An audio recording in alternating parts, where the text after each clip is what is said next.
All right. Good afternoon, everyone, from Mulhollan Field at Wright State University. This is CampusNation.com, the Internet Sports Authority. Rick Phillips with the voice of Clinton Massey and the Falcons, Matt Baker. He'll be doing our play-by-play today. Both of us have Wright State ties. I graduated from here in 1976.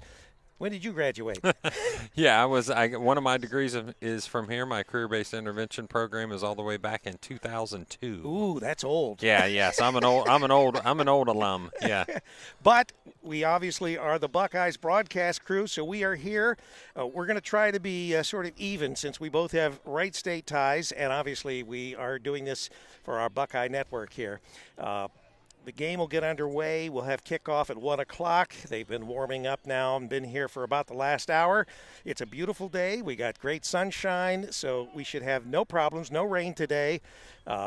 We've got some crowd here, some people that are overlooking the stadium on the hill that we're on, and also across the way you can see some people in the stands there. But we're ready for some football. Absolutely excited. As you said, what a beautiful, gorgeous day here. We're under the sunshine right now.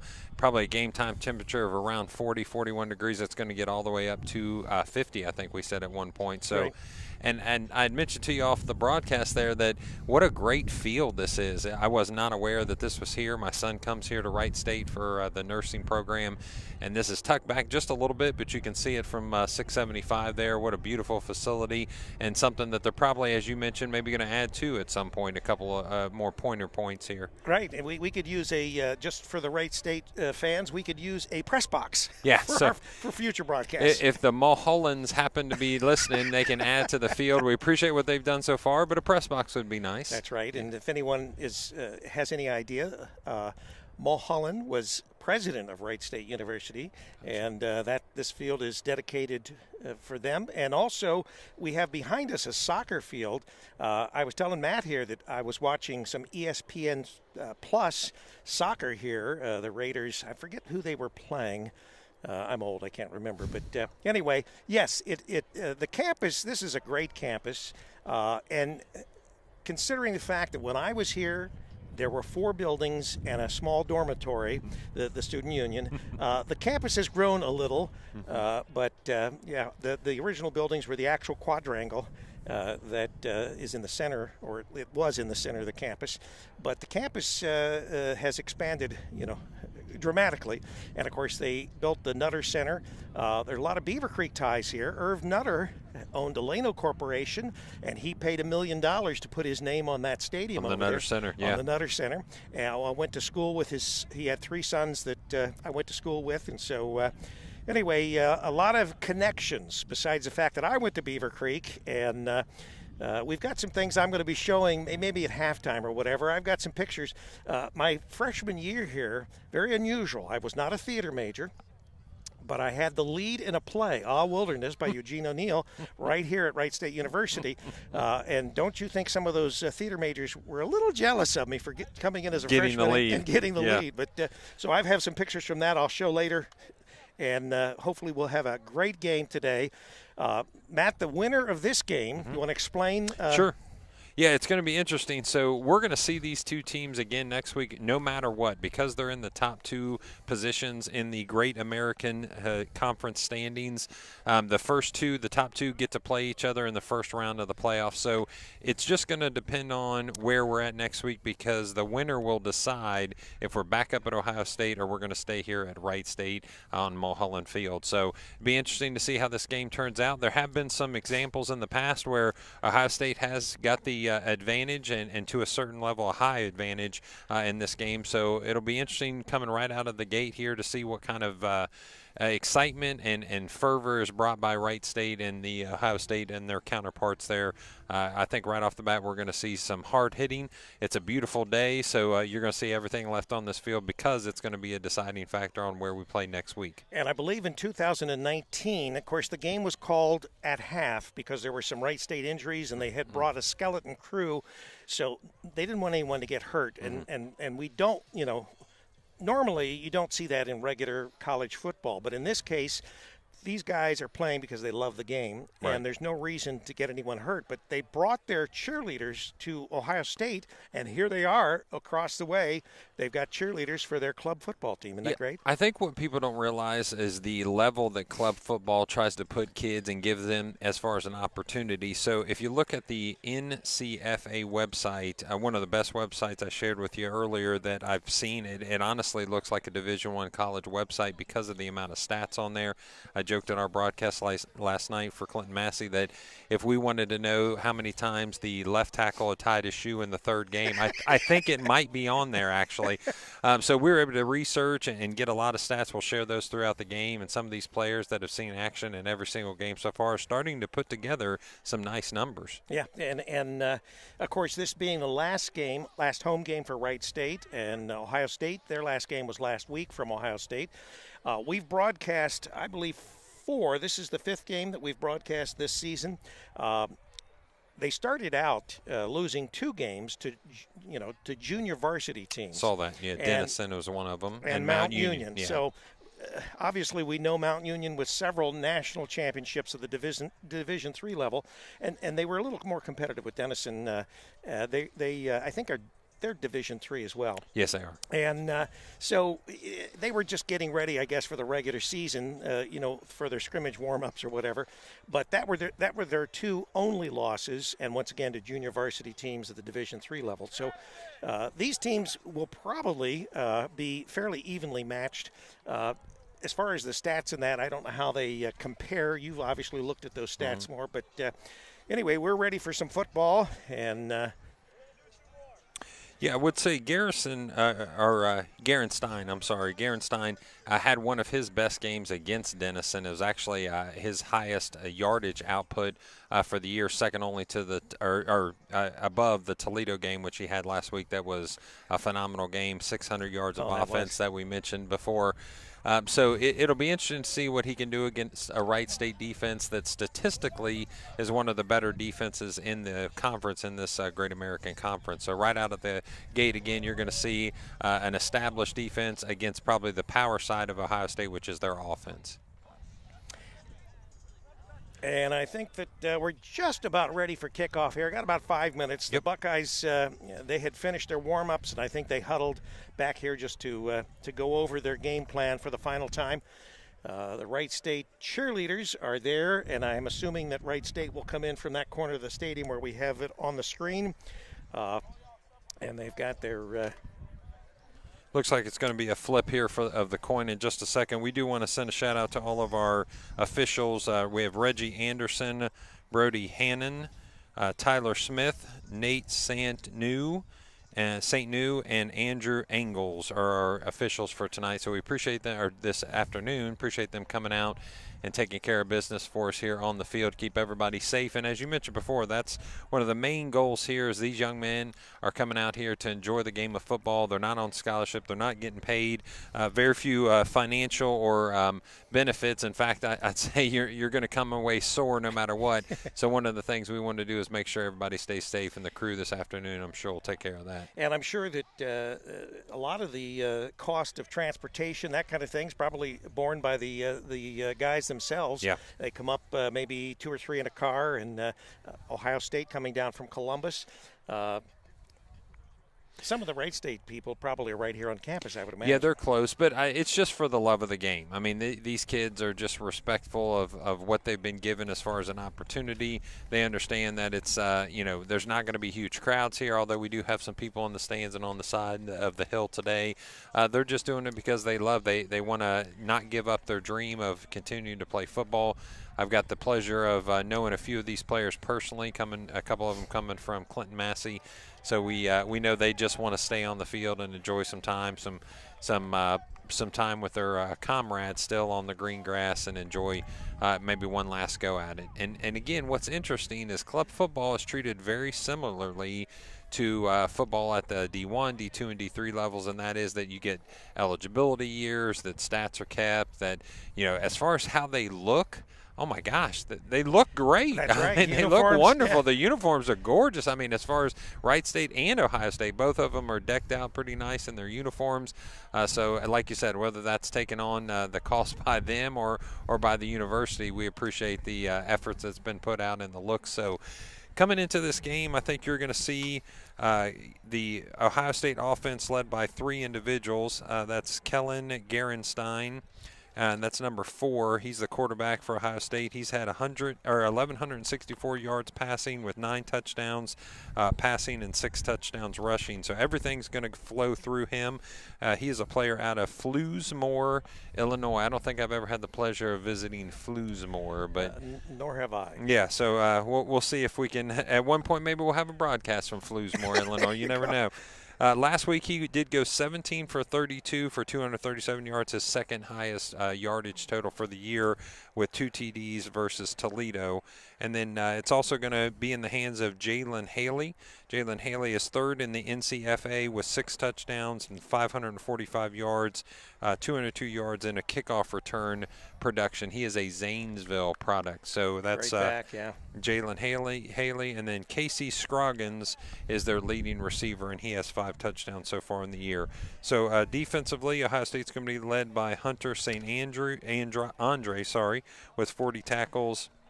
Dier Blash has 5 sacks, and Colby Stahl has over 30 tackles himself. So we're going to be calling those names out for the Ohio State defense, and definitely calling the names of Kellen Gerenstein for the Ohio State offense. Looks like about 1:30 left here as Wright State comes onto the field, led with the flag, and looks like the cheerleaders are bringing them on.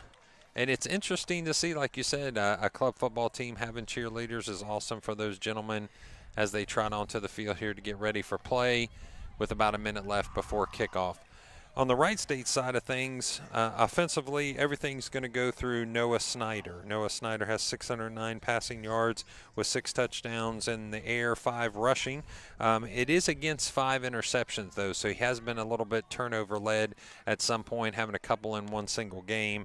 So he's going to keep the ball in his hands for rushing and passing because he has some nice rushing totals as well. Aaron Frost II will be a senior, 6'2", 200-pound senior, is running the ball with 5 touchdowns, 402 yards, and he is 8 for 15 passing as well. So every once in a while he'll be either put in the backfield, or if Snyder were to get injured, he also is someone that takes over and behind the center. So we're going to take a minute for the Star Spangled Banner. We'll be back in just a second.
Want to give a real quick shout out to 106.9 WWSU. Wright State's broadcast crew is here. They're doing the audio version just down the way from us. Our sister station, which is WZAA in Jeffersonville, is also on that same frequency. We are next to each other on that scale of, that's fine. You can sit right there, yeah. Yeah, that's interesting. You mentioned that is the closest in distance that they can be and not interfere with each other as a signal. So, okay. Yeah, that is an interesting little caveat to the information here. We appreciate the work done by our friends there at WSU, WSU, and we'll do the video version with a little play-by-play. They can do the color side there on the radio. So Right. looks like Ohio State has won the toss and received, and Wright State is going to set up to kick off from the 35-yard line. So set to kick for them is number 7, and we're going to do our best to get you numbers and names here as soon as we possibly can. We want to represent all these young men that have taken the time to be a part of this club football experience. So number 7 for our friends there at Wright State. It looks like that's going to be a tackle on the play. Off the kickoff return is all the way back to the 40-yard line for Ohio State. Kickoff for, I don't see number 7 listed here, so we'll see if we can catch up with him a little bit later. So offense for Ohio State coming onto the field. As you mentioned before, it looks like Ohio State has a little bit of size, especially on the outside there at the receiver position. Garenstein trots onto the field, getting ready to lead his offense as they set up 1st and 10 at the 45-yard line, and we'll be going right to left. It looks like quads left, and he's going to immediately make a change and turn it into trips left, bringing another receiver over to the right-hand side. Haley looks like he is in the backfield. And Garenstein's going to call the offense there from a shotgun set. The snap. Immediately he looks to the left, inside receiver number 9. Bobbles it just a little bit, brings him down. Christian Garrison's going to be on the tackle. As I mentioned before, he is one of those Clint Massey projects or prospects coming out of the Falcon world there, and he's making the first tackle on defense for the Wright State Raiders. Number 7 is Evan Throckmorton. So Evan Throckmorton. How about that? Okay. So we appreciate them letting us know. And Yes. anytime we don't know, we appreciate you texting or going to our Facebook page letting us know. 2x2 set this time. Garenstein gets it. Wide open is number 6. He makes a cut into the 20. It's actually out of he's able to get down to the 10-yard line. Tackle on the play is going to be by number 9 for Wright State. Immediately a tempo offense by Ohio State. Yeah, back to the line of scrimmage quickly with the 2x2 set. Haley to his left. Garenstein gets the snap. Ball goes off the hands of the receiver. It's going to be 2nd down, and looks like it's still going to be 2nd and goal. So they did call that right at the 10-yard line. It's going to be 2nd goal for Ohio State. 13:28 left. This is the first offensive series for Ohio State. They're going to get their signal from the sideline. We're able to touch base briefly with the head coach of Ohio State, and that is James Grega. Been doing it for quite a few years now, and was able to share some emails with him, a couple text messages. I appreciate him reaching out to us just about his team and looking forward to this game and potentially another national championship as they won in 2019. Trips left. Snap. Garenstein gets it. Another tackle on the play by Christian Garrison. But there is going to be laundry on the field for this 2nd down attempt. Could be motion. Looks like as they reach into potentially a holding call. I see one of the officials maybe holding. Right. That's going to push them back a little bit here. So they're stepping that off. It's going to stay 2nd down, but instead of 2nd and goal at the 8, it's going to be 2nd and goal at about the 18. So 2nd down for the Ohio State offense here. Gets the call from the sideline, goes back to the huddle. So looks like offensively they're going to be in that spread look the entire day. They like to run out of the spread, again, with the 3rd leading rusher in the NCFA.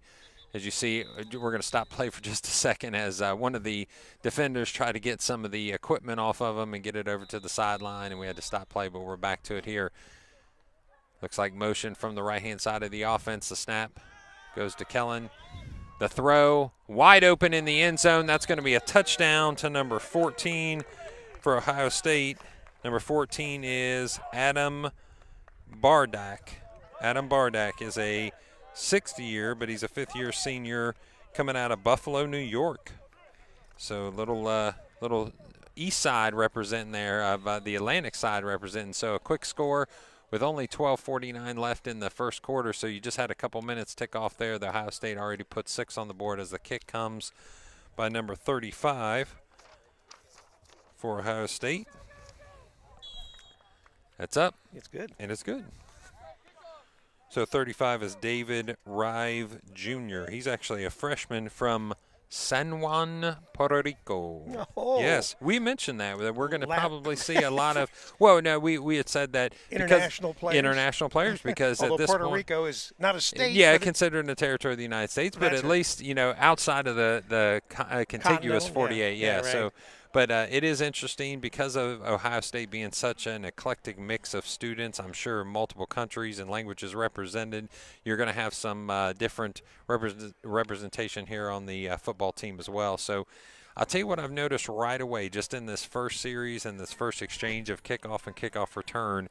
Wright State's sideline's a little bit thinner than Ohio State. So it looks like Wright State is only going to have 1, 2, 3, 4, 5, 6, 7 additional players outside of those on the field. So they're bringing a team of less than 20 students or student athletes in total, where Ohio State has their 11 on the field and still probably close to 20 or so on the sideline as well. A couple other football teams. Yeah, seems like it. So that may be an issue at the end of the game with conditioning, especially as this game goes on. So number 6 for Wright State is able to bring in the ball at the 10-yard line. He makes a few people miss and gets up the left-hand sideline to about the 27. So that's a 17-yard return. And 12:42 will be on your clock with, and we're going to give that extra point to what I believe was a good score there. So it should be 7-0 Ohio State. Right. Coach Grega was talking to someone he thought might be operating the scoreboard, but I don't think they are. Nope. I think that's on the other side. Yeah. He's just saying, where is the person I talked to? Can I get a point? He wants Can I get a point, please? So as we've got it on our scorebook. Yeah, so we're right. Yeah, as long as you stick with us, we'll take care of you. That's right. Yeah. That's right. So they are going to stop the game for just a moment to make sure that they correct, I think, both the score and I don't believe the clock ran on that particular kickoff, so I'm sure they'll get those things fixed here in just a moment. We want to take just a moment and review Ohio State's season so far.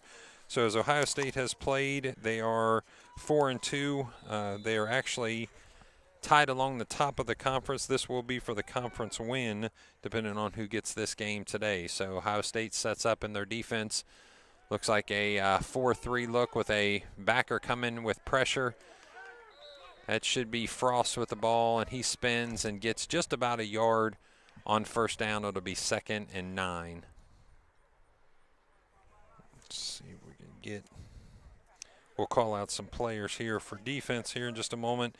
As you had mentioned, going all the way back to the championship run in 2019, they had some games against Oakland, Milwaukee, Pittsburgh. They did have a 46-2 win at Wright State back in 2019, which was their 9-0 in a championship year for them.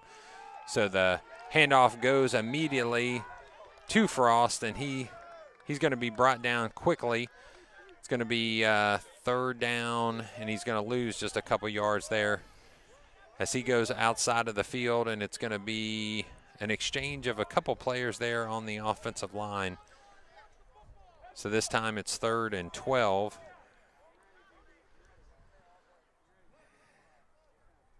Wright State sets up at the 25-yard line. This time it's going to be a 2-by-2 look with one running back in the backfield.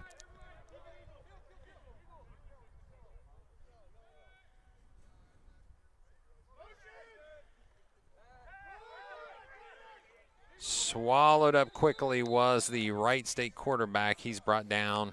It's going to be another loss on the play. Bring it up 4th down, and they're going to kick from the ball be snapped about the 22-yard line. So not a lot of productive offense on that particular exchange. In fact, from where they got the ball on the kickoff return, they've lost about 5 yards. So the punt is going to come back, and that is number 7, who you mentioned was Evan Throckmorton. Throckmorton is also going to be the punter in this case. And again, watching these Wright State players, it seems like conditioning is going to be an issue because Wright State is definitely bringing most of the people on the field at the same time. A hard rushing punt, a fair catch at about the 50-yard line, brought down, and The offense will set up about the 49-yard line again, going right to left on your TV screen. So a productive defensive stand for Ohio State. And the Wright State team is going to have to kind of buck up a little bit here and figure out what to do on offense in order to not make this a very, very short game. Need a stop, that's for sure. Coming out here in a 2-by-2 look.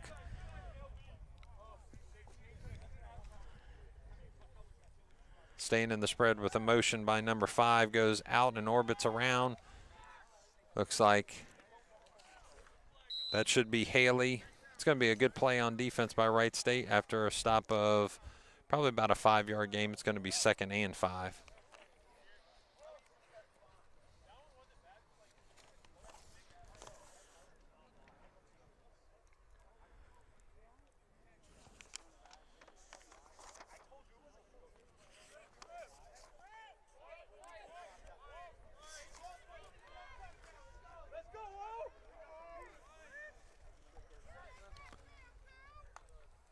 Garenstein calls for the ball.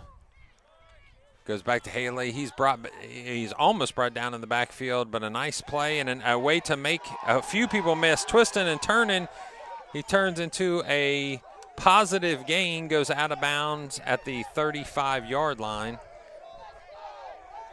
What should have been a stop in the backfield with about 3 defenders on him, he was able to twist and turn out of that and turn that into a first down. So it's going to be 1st and 10 from the 36. I tell you, that was an impressive spin move there. He had about 3 first downs and 1 first down there. Yeah, exactly.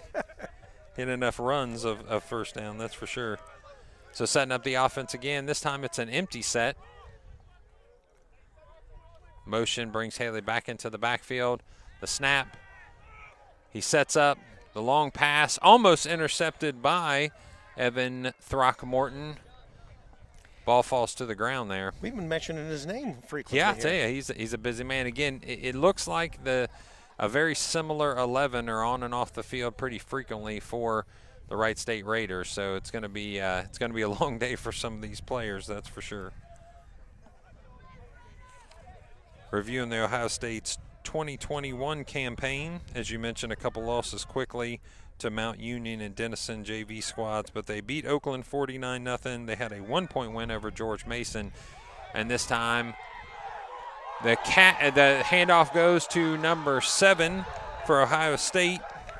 He's able to score. That's Jonathan Thiel. Jonathan Thiel scores, who is a sophomore, 5'8", 200-pound running back and linebacker from Madeira, Ohio, a CHL boy there. So the score by number 7, Thiel, is going to bring it 13-0 at this point, with the extra point attempt coming with 8:24 left in the first quarter.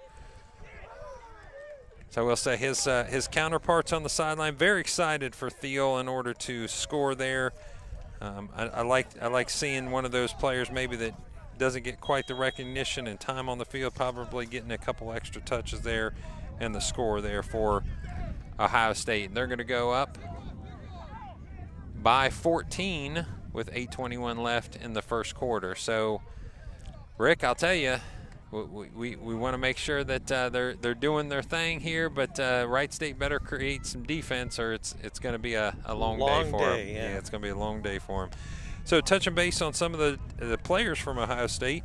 Ohio State has players all the way from Bishop Hartley, from Buffalo, New York, Akron, Ohio, a couple kids here from all the way out in Los Angeles, California, Berkeley, California. We mentioned Flossmoor, Illinois, Durham, North Carolina, Richwood, Ohio, Zanesville, Columbus, North Olmsted, Jersey City, New Jersey, Puerto Rico, Lancaster, PA, Bloomdale, Ohio. I mean, there's just a plethora of different representation from across the country, as you would expect from a team that has such an eclectic group of students there at Ohio State University. So Wright State setting up with their return team now, hoping to get a little bit of offense on this particular exchange to make this game seem a little bit more within hand, comparable. So the kickoff goes to number 6 for Wright State.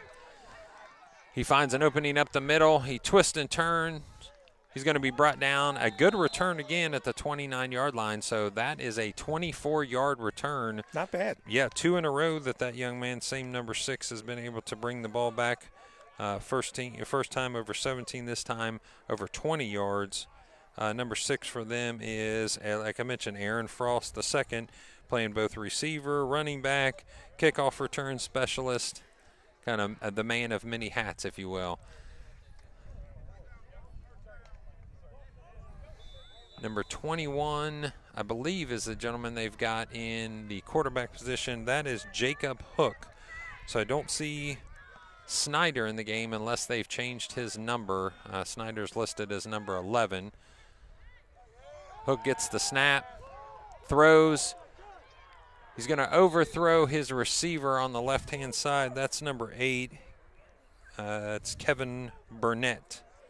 Kevin Burnett is listed as a 6'2", 170-pound wide receiver from Hamilton, Ohio. So Burnett had a step on the Ohio State defender, but the ball was overthrown by 21. That's Jacob Hook. So perhaps he played for the Big Blue, huh? Yes, I would think he probably played for Hamilton Big Blue there.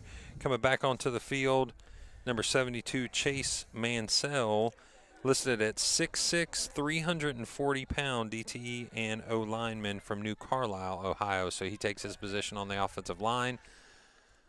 This time it's an I backfield. Christian Garrison as the fullback leading Frost. He makes a couple people miss, goes across the field, but the speed of the Ohio State defense is just too much for him as he's brought down by the defense. Number 1 led that charge for Ohio State on defense. Number 1 is Corey Lackey from Schroeder Padilla, Cincinnati, Ohio, listed as a safety wide receiver in his 4th year as a senior. So nice play on defense by Ohio State.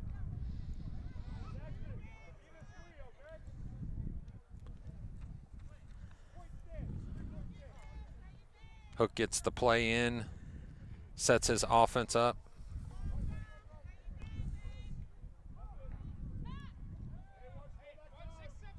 Out of that spread look, they are going to stay in an I backfield. Snap goes to Frost. He's able to find just a little bit of opening, but he's quickly hit and driven back. So that'll bring up a 4th down and what looks like about 15 from the side here. Again, the Ohio State defense is just very fast. Yep. They are. Yep. They're a very fast group. So we're going to exchange the sides of the field here with a punt. Evan Throckmorton again back. He's going to stand at about his 10-yard line. And as I mentioned before, I would feel that conditioning is definitely going to play a role in this game because Wright State is not able to bring too many people off the field as they are on special teams, offense and defense, where Ohio State clearly has the advantage in numbers, able to exchange people pretty regularly. So a lot of pressure on this punt, but he is able to get it off. Number 12 gets the ball for Ohio State. Looks like there's going to be a flag on the play. Probably a hold. He's brought down at about the 40-yard line. So the Buckeyes will probably, unless there was a face mask of some type, but Buckeyes probably held.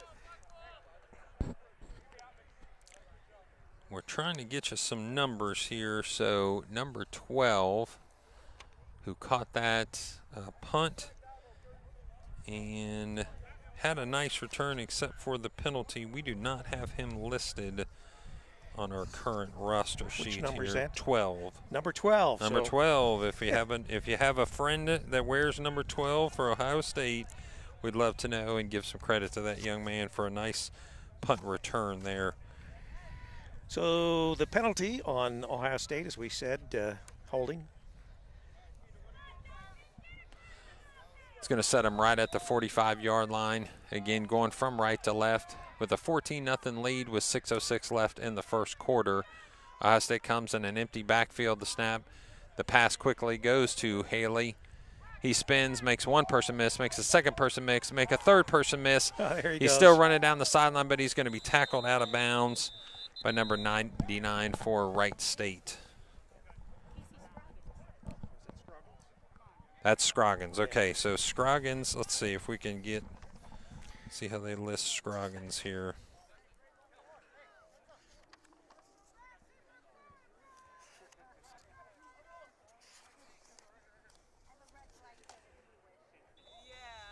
Okay, so we'll mark that down. Number 12 is Scroggins. Make sure and give him his credit. He'll be seen probably later catching a touchdown pass potentially. So get him listed correctly there. Did we have a penalty? It's first. Yes, they did. They actually brought it back to the 40-yard line. Snap. The throw. Wide open is your Ohio State receiver. That's gonna go. They're gonna go tempo and get right back up to the line of scrimmage. It was number 6. 14, I believe. That's 14, Adam yeah. Bardak again. Yeah, Bardak. Yep. Already called his name once already. So setting up. Trips to the left. Single receiver to the right. We have one running back in the backfield. The snap. Garenstein sets his feet. Almost out of almost an interception. Number 8 makes the play for Wright State. That is Kevin Burnett again. So Kevin Burnett making a couple plays on the defensive side of the field. And that's going to fall incomplete. They'll set the box for a second down attempt. It'll be 2nd and 10 from the Got a timeout? 44-yard line. Looks like it's going to be an official timeout. They're going to reset the ball here. So offense, clearly a strength for Ohio State at this point. They bring their line back up as they set up with a 2-by-2 look, single running back. Garenstein gets it. Zone read. He keeps it to the right. Number 99 for Wright State, who's made a couple plays already for the Raiders, is able to bring him down. But it's going to be after a first down run. That's Ryan Clark out of Defiance, Ohio. He is listed as a 6'3", 260-pound defensive tackle, making a couple plays already on defense. So it's going to be 1st and 10 at the 29-yard line going into this south end zone yet again. 14-0 is your score with 4:46 left in the first quarter. Ohio State with their trips look to the left, single receiver to the right. Garenstein gets it. He rolls to his left. Haley gives him a little bit of blocking there, but the Wright State defense is swarming him. He's able to release, and the catch is made by Scroggins. Scroggins is able to make a couple defenders miss. He comes off of a potential tackle for the touchdown. As I said, we'd be calling his name for a touchdown later. You predicted it. Yep. My profit skills have been pretty good the last 24 hours. We made a couple calls in our broadcast last night. Yep, and then already Scroggins gets the touchdown as we predicted. So nice play. Not only was he able to high point that ball, he made 2 defenders miss afterwards. So it's going to turn into a 20-0 lead with 4:23 left in the first quarter, with a point after attempt coming here in just a moment from Ohio State.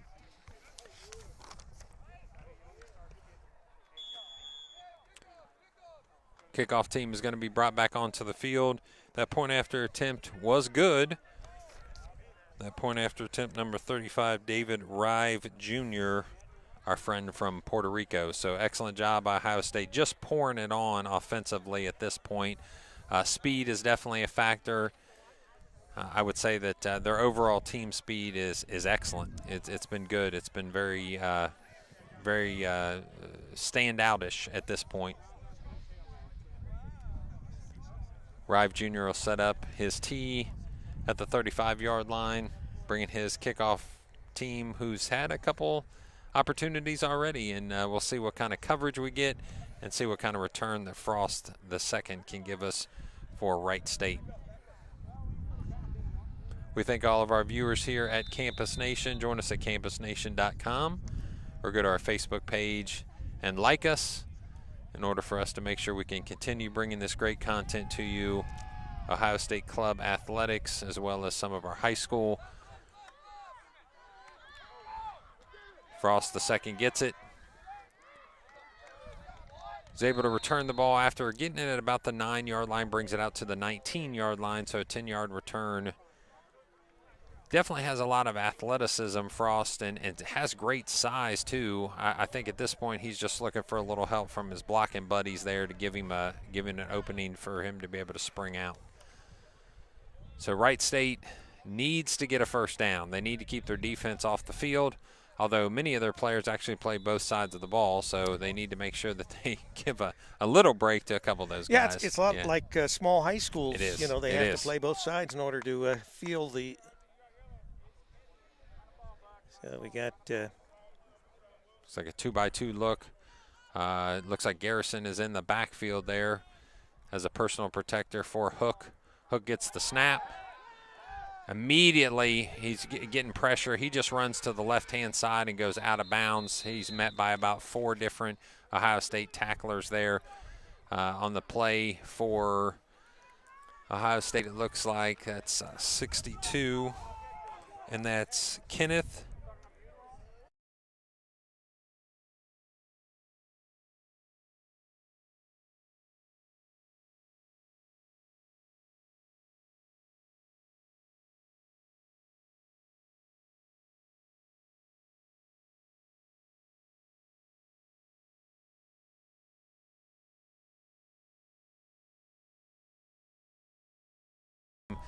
Stays somewhat close, so coming out here this time in a I backfield.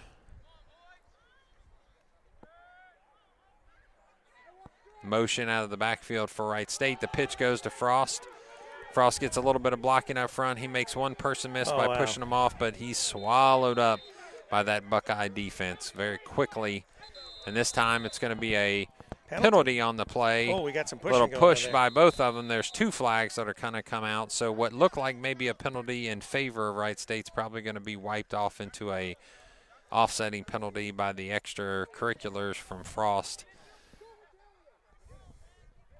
So I think at this point, Ohio State's kind of smelling a little blood in the water, probably a little bit of jawing, but I think it's maybe even come from both sides here. So we'll see what the penalties are, potentially offsetting as our crew led by Brody Hannon makes the call.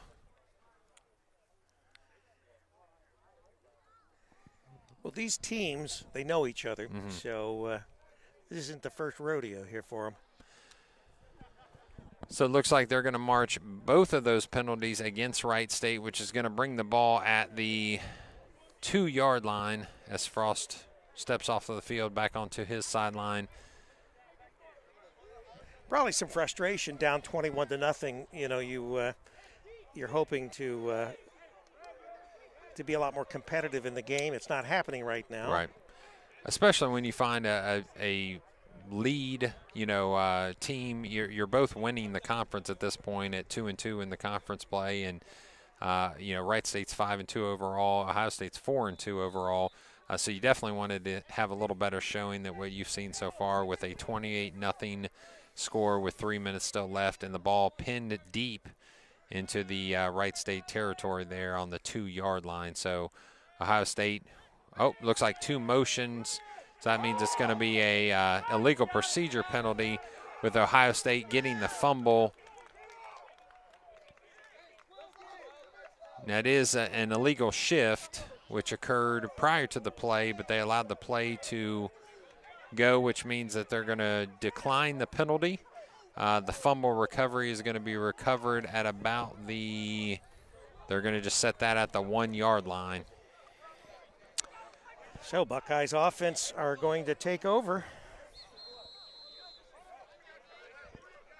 Looks like there's going to be a timeout. Got to talk this over. I guess Wright State wants to collect their.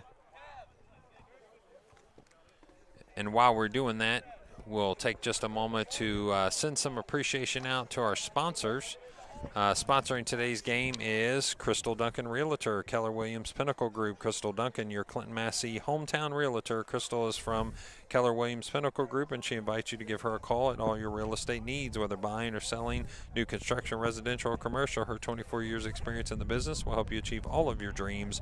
Crystal is a graduate of our hometown, my hometown, Clinton Massey, and an ex-school board member, so the community means a lot to her. Give Crystal a call today at 937-725-5097. Also, we appreciate those at Liberty Savings Bank. Liberty Savings Bank can save you time and money with historically low mortgage rates and state-of-the-art online banking. Your team appreciates the coaches, teachers, and administrators that work every day to help build your leaders of tomorrow. We'd also like to thank our employees that are dedicated to making our community great. Find out what we can do for you at Liberty Savings Bank.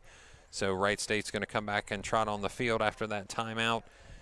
With the 1 yard line staring them dead in the face. So they're going to have to buck up here and bow up in order to stop the Ohio State offense, which unfortunately haven't been able to stop just yet from scoring here and making this a 28-0 game after just 12 minutes of the first quarter. If they can stop this, this will give them a lot of confidence. So hopefully they can. Yeah, Haley gets the ball. He's going to get it, but he's going to be brought down immediately, swallowed up by that Wright State defense, and a flag comes in. Face mask. After that play, Christian Garrison with a phenomenal read on that play, and he was able to make the tackle in the backfield, bring him down, personal foul penalty, face mask. Yeah. So that's going to be half the distance to the goal. So instead of being on the 2 yard line, they're going to bring the ball back to the 1 yard line where they started. So good play defensively by Wright State. If they just keep their hands off the face mask, that would have been good. Yeah, that would have been a great play. That would have been nice. Scroggins goes out to the right-hand side. Garenstein gets his offense up. He'll take a shotgun snap with Haley to his immediate left. The zone read goes to Haley. He drives ahead for the score. So that's going to be a touchdown for Ohio State, bringing the score up to 27-0 with a point after attempt coming from Rive Jr. here in just a moment. So it's a nonstop train at this point. It's all Ohio State offensively. I'd say right now Wright State probably has negative yardage by quite a bit. Hasn't been able to have a first down just yet.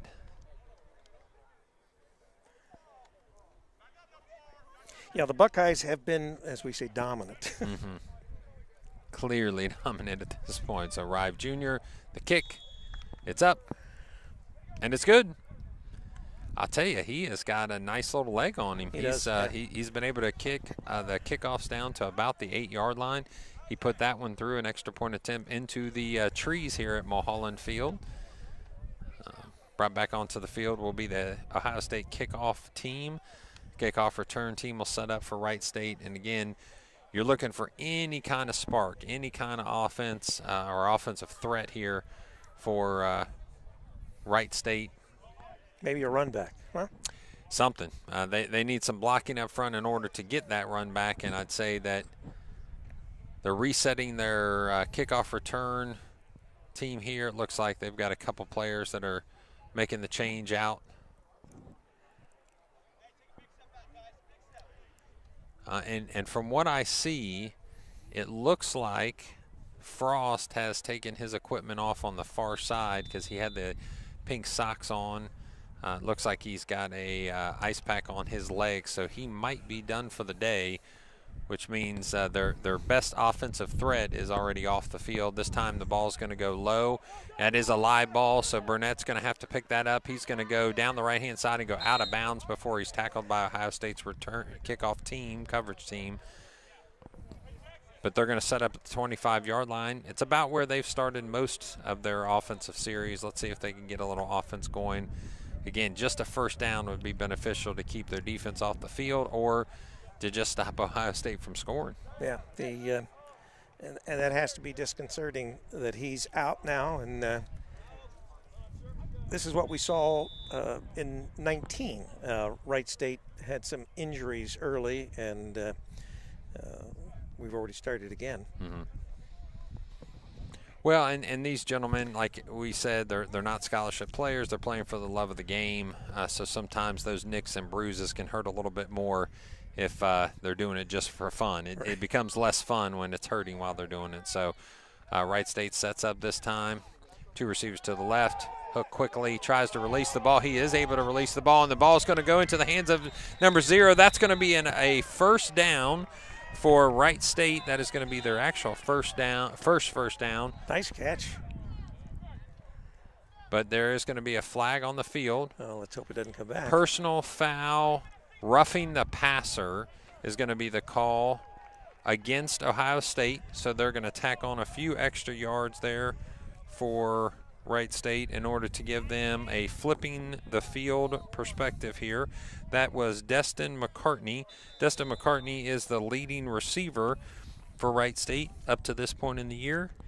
He's had 421 yards, 4 touchdowns with 20 reception. He is from Eden, Ohio, listed at 5'11", 185 sophomore. So a first down for Wright State, maybe get a little bit of momentum on the long pass and catch, and then additional yards from the roughing the passer call.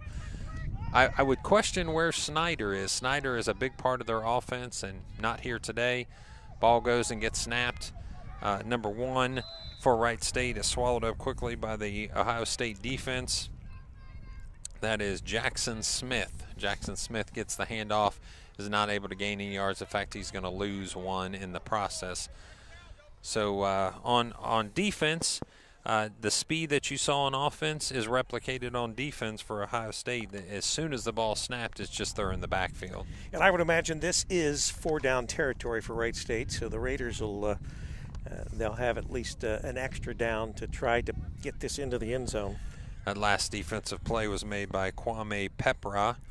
He is listed from Mifflin, Columbus, Ohio. So snap this time to Hook.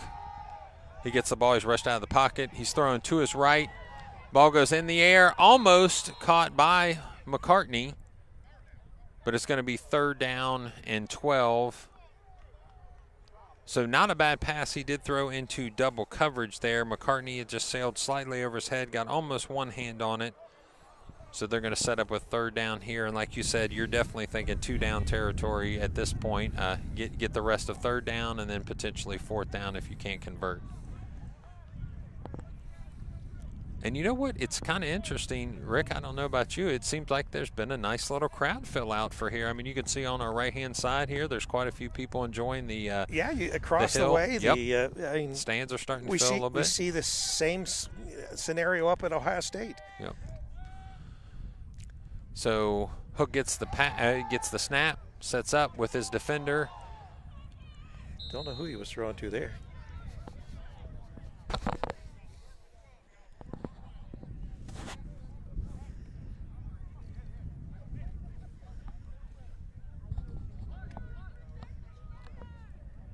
So that'll bring up 4th down. They're going to bring in the, looks like the punt team. You think they're going to punt?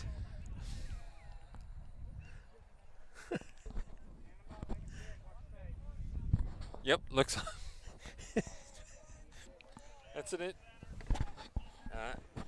Yeah, they're going to. I guess I'm a little interested to see the call here. I would think from 4-down territory, but we're going to go ahead and have.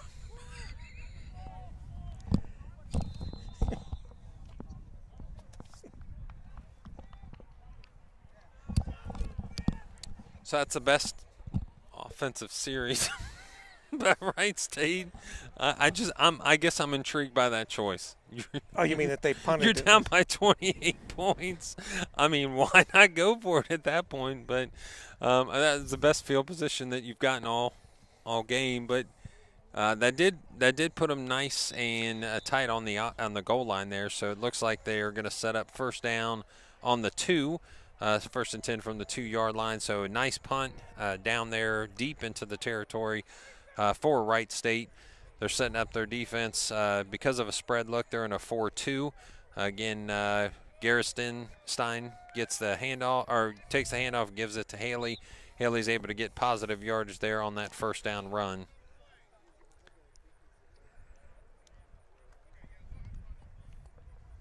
Gerstenstein is very athletic, very good. He is extremely athletic. And when he runs, when he keeps the ball and he runs, and he likes to do that twist and turn, and just nice. It's really a 2-headed monster in the backfield with Haley and Gerstenstein.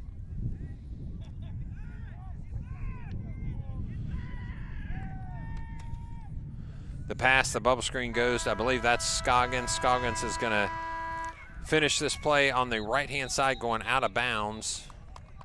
So very productive play, positive yards there for the end of the first quarter, which is all Ohio State Buckeyes at this point. 28-0 is your score. We'd like to take just a moment as these quarters flip from 1 to 2 and appreciate these sponsors that are helping us bring you this game for Ohio State Club Athletics. Sam's Meats. Football fans, stop by Sam's Meats in Wilmington, Ohio, and support a locally owned and operated business. Sam's Meats has fresh chicken and pork, beef, deli, cheese, and lunch meats. Their meat deals are a great way to buy meat in bulk, helping you save time and money. Dine in and enjoy homemade hot bar meals and grill items. Sam's Meats also offers catering, party trays, and homemade desserts. Open Monday through Friday, 8 a.m. to 6:30 p.m. and 8 a.m. to 4 p.m. on Saturdays, and we do appreciate their spread that they gave us at our broadcast last night. Yep. Webland Constructing. If you need any type of poured walls or excavating, Webland Excavating, located in Wilmington, Ohio, specializes in commercial and residential construction. Contact them for your projects at 937-302-0466 today. So onto the field again is Ohio State bringing their offense, this time set up at the 31-yard line. So if they can hold their place here, Wright State may be able to make a little bit of a stand. But as Ohio State sets motion across their formation there, Kellen throws the catch by number 5. For Ohio State in the first down. Yeah, that was a nice pass and catch. Athletically, like I said, he sees the plays well. He sees the field well. And they're going to go tempo and go right back up to the line of scrimmage. That was Spencer Moore from Lakota East with that catch. Kellen takes the ball, gets it out wide. A lot of speed on that outside, I believe. That's number 6, Anthony Novak from North Olmsted. Again, they'll get the ball right back into the line of scrimmage.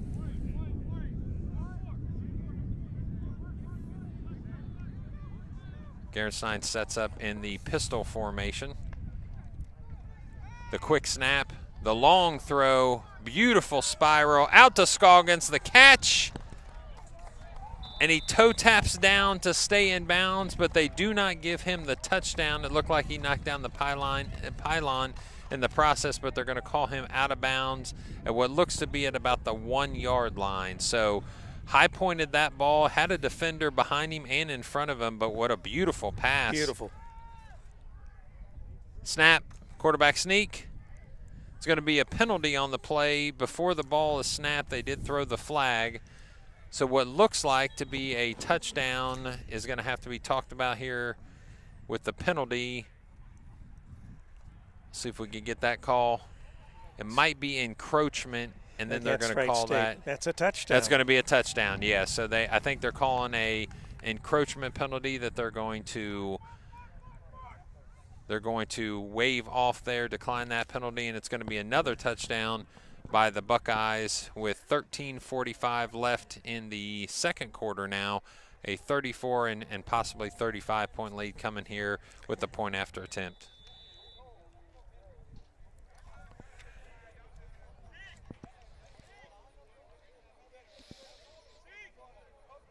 Rive Jr. sets up the snap, the hold, the kick, and it's good.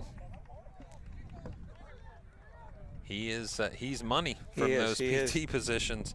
PAT positions are nothing for him. So lastly, Diamondback Wildlife Extraction. Hearing noises in your attic, seeing holes appear under your deck, porch, or building before major damage occurs, call Diamondback Wildlife Extraction for a full inspection. We are locally owned wildlife removal business. Once we solve your problem, we can do a full exclusion to prevent wildlife from further damage in your home.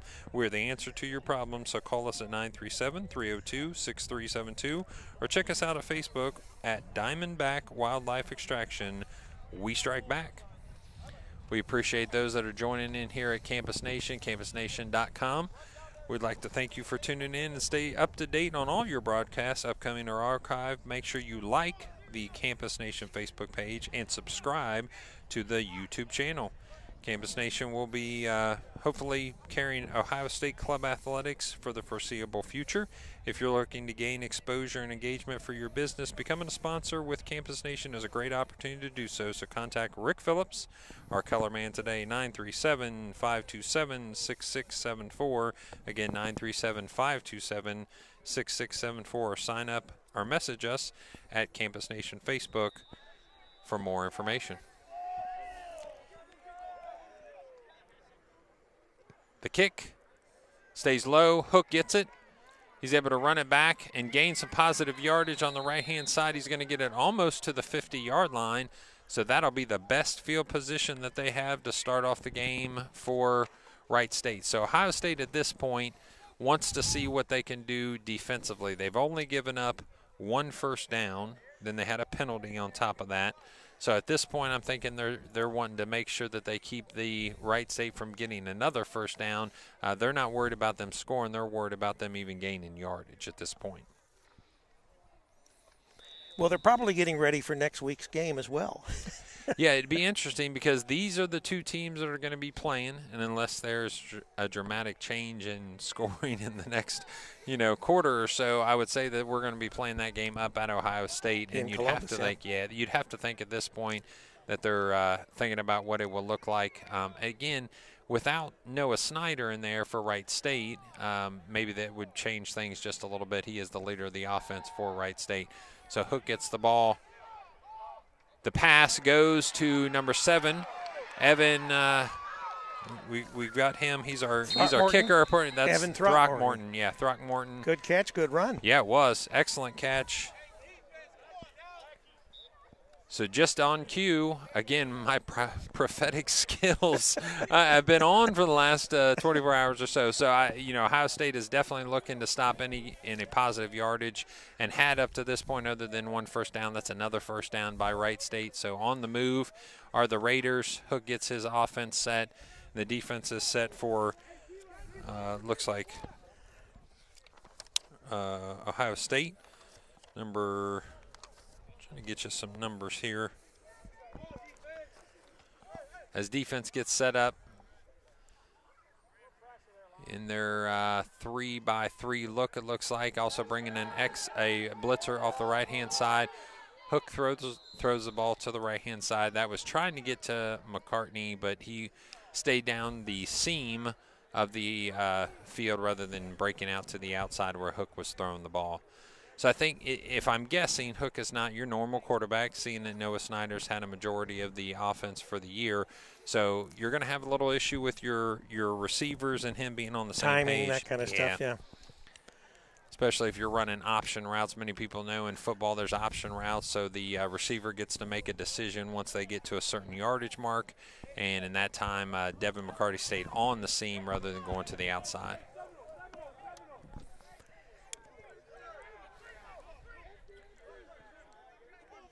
Trips to the right. This time it goes high to Burnett. Burnett puts a man out of his way. And penalty. The ball, yeah, that's definitely going to be a pass interference call.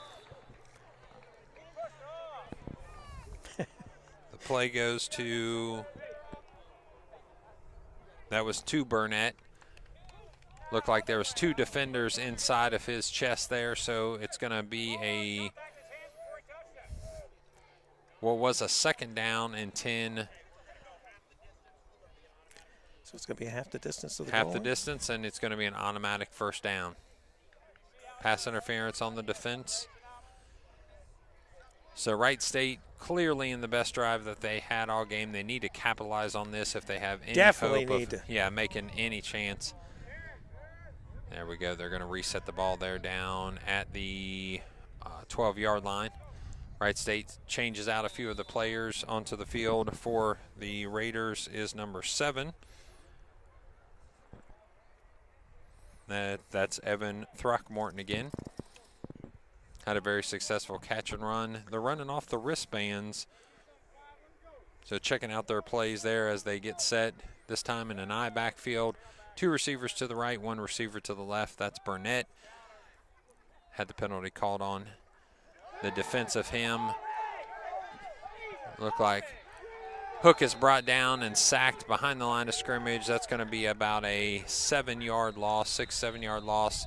We're going to check on one of the Ohio State players, though. He's down and injured as Wright State shows a little sportsmanship and makes sure he's okay. That's Christian Garrison checking on the player for Ohio State. Spinning over, we'll see and make sure that young man gets off the field safely there. That's number 67 for Ohio State. 67 that's Kwame Pefra. So that's a gentleman we called earlier for the play from Mifflin near Columbus, Ohio. So as we take a break here and check it looks like they're checking an injury to his leg. Wright State has got a second down. What looks like from here would be about almost 20 yards with that loss due to the sack in the backfield. It just seems like there's immediate pressure. As soon as the ball is snapped, there's 3 or 4 Ohio State defensive players in the backfield.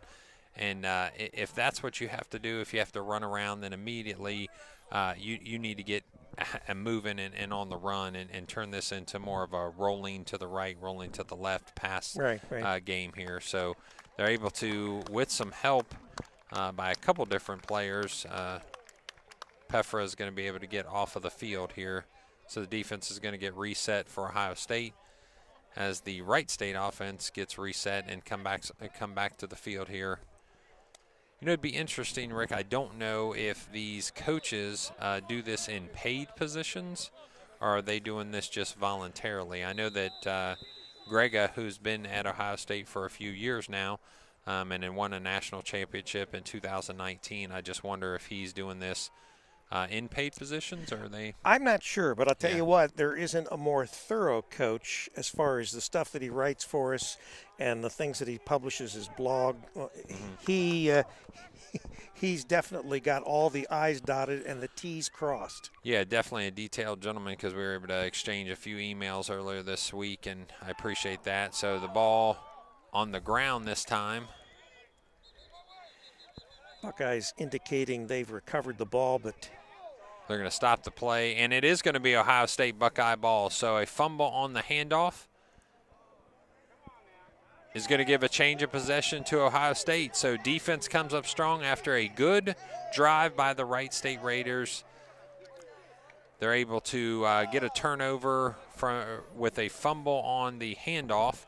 It's going to bring the Ohio State offense back onto the field. That's got to be disappointing for the Raiders, because they were actually driving to possibly score a touchdown and get back at least some points up toward the 35. Yeah, try to take the goose egg off the clock there. Exactly. So Garenstein's going to bring his offense back onto the field. Scroggins far right. Haley will be in the backfield. Also on this right-hand side is number 6, Anthony Novak. A lot of pressure. He's going to be sacked. Great defense. Defense comes up big for Wright State, so the sack of Garenstein is by number 2. That's Nolan Jackson. Nolan Jackson is their leading tackler on defense. That makes sense. Yep, this year. So he actually leads the Wright State Raiders with 32 total tackles and 2.5 sacks. He's listed as 6'1", 250-pound defensive end outside linebacker. So coming up big with the sack, which is going to bring down 2nd and 19 now for Ohio State. Trips to the right, empty backfield. He feels pressure again, so Garenstein's going to run. He's going to be met by a Wright State defender, which is number 9, and brought down on the play. That is Stoney McKinney. I like that name, Stoney. Stoney. Yeah, Stoney. That's a football player name right there, Stoney. Yeah. He hit like a brick wall. Rock Newton. Yeah, there you go. He hit a brick wall. That was Stoney McKinney. So Ohio State brings their 2-by-2 look, still with a running back in the backfield. Motion goes. Novak goes across the formation. The snap. Plants and throws. The catch makes one defender miss. He's going to go down at the 45-yard line. That's Adam Bardak again from Buffalo, New York. So Bardak's had his name called quite a few times. They're going to go tempo and right back to the line of scrimmage. You know, Rick, one thing that's throwing me off just a little bit is offensive lineman with the number 40. It's a little different, so just making sure that they're set up correctly takes me a second to know everybody's in the right spot. That's Novak going out of bounds on the left-hand side. Another productive play by the offense of Ohio State. This time they are going to go into a huddle. It is 9:50 left. 35-0 is your score if you're just joining us for Ohio State Club Athletic Football. We're glad to have you here at Campus Nation, campusnation.com. Trips right, single receiver to the left. Haley flanks the quarterback to the right. That's Garenstein. He sets, he throws, the ball is tipped, but it's into the hand of Scoggins. He makes one defender miss. He goes outside. He's brought down on the play by a Wright State defender. I believe that's,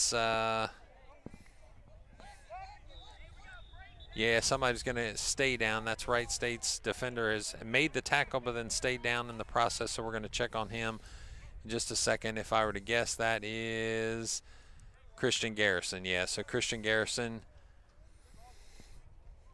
Young man from Clinton, Mass. Yes, he is. Yes, he is. A very nice young man. I've known him for many years, so he's gonna limp off the field. He is trying to stay under his own power, but it definitely looks like he's had an injury to that left arm, left shoulder area. So onto the field to replace him. We'll get a number here for you. Looks like number 30.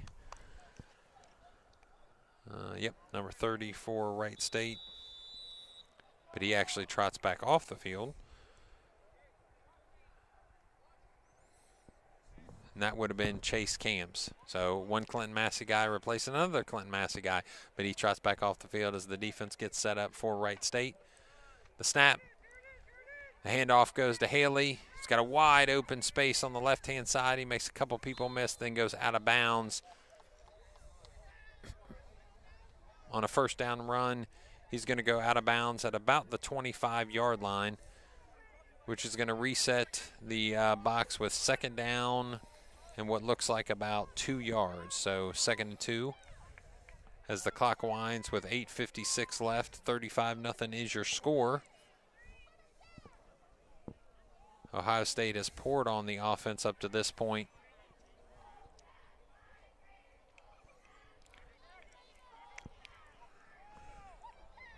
Garenstein sets, throws on the run.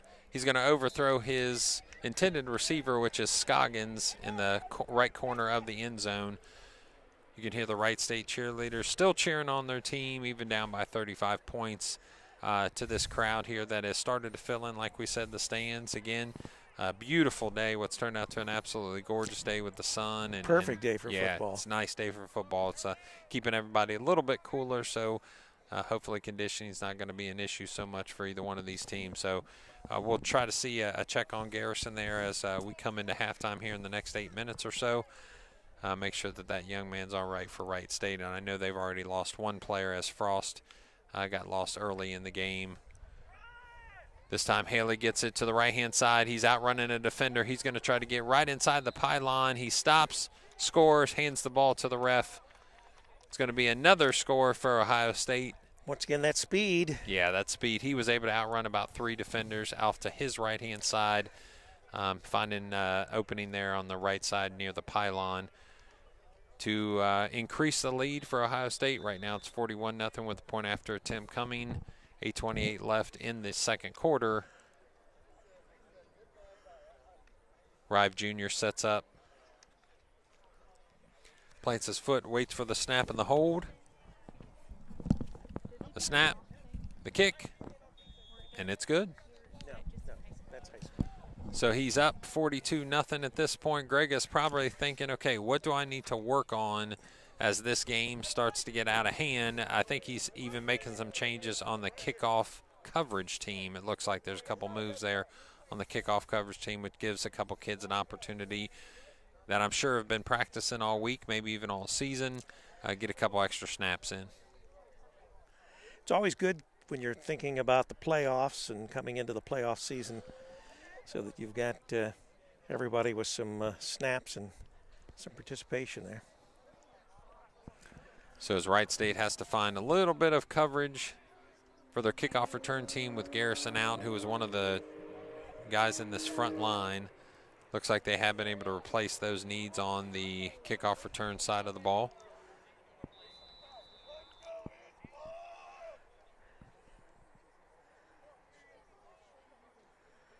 Ohio State gets set, kicking off from the 35-yard line. The kick, Burnett gets it.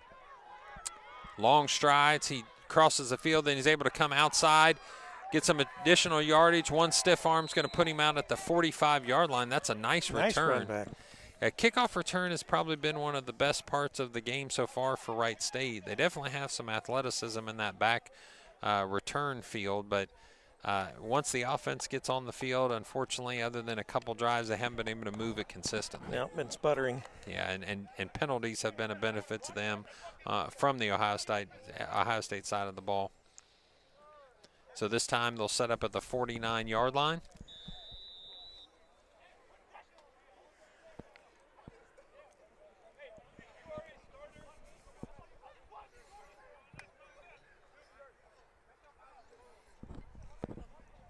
So receivers on both sides of the ball.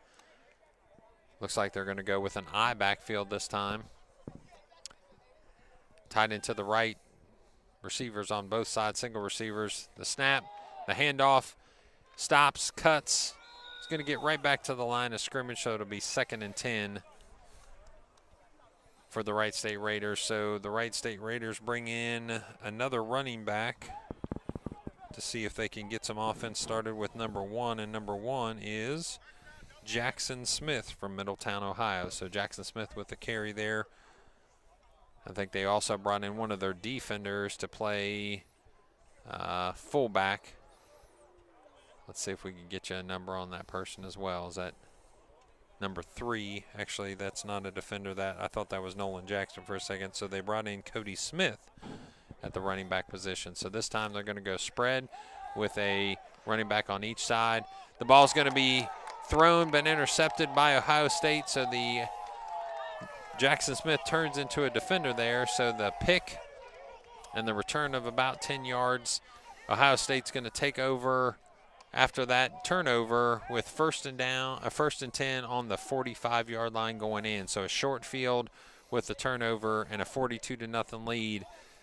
Things are, if you're a Wright State fan and a Wright State player, the ball keeps rolling down the hill and it's gaining a little more momentum. We mentioned number 21 is not their usual quarterback. That's Jacob Hook. He's listed as a tight end safety. So because of what it seems to be either the injury or the absence of Noah Snyder, he's been thrust into that quarterback role. And so far, a couple completions, but just can't get the offense started. Haley gets the handoff. He makes one person miss. Then he's brought down. We got to wrap up. You're hearing the coaches say from the sideline, not only are they getting to some of the offensive players, but they're not able to wrap up. And they did bring him down that time after a 7-yard gain, so it's going to be 2nd and 3. So other than the sack down here and the one kind of botched play by Ohio State, every single play has been positive yardage at this point. Wright State is getting some penetration, but as the coaches were yelling from the sideline, having a little trouble wrapping up.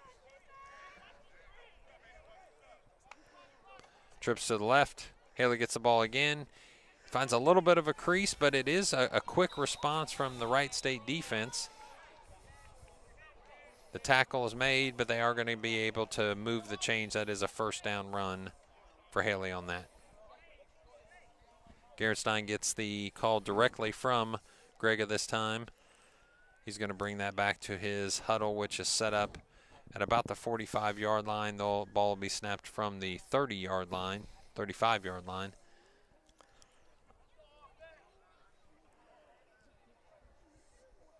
Offensively, they can do pretty much whatever they want at this point, although they've been stopped after 3 and 4 yard gains on a couple different plays. But Wright State's seen a little bit of penetration, just can't seem to make a stop here. So in the backfield this time, different, is number 7 for Ohio State. The long pass, in and out of the hands of the Ohio State player, which is number 9. See if we can get you a number there, or a name there to go along with that number.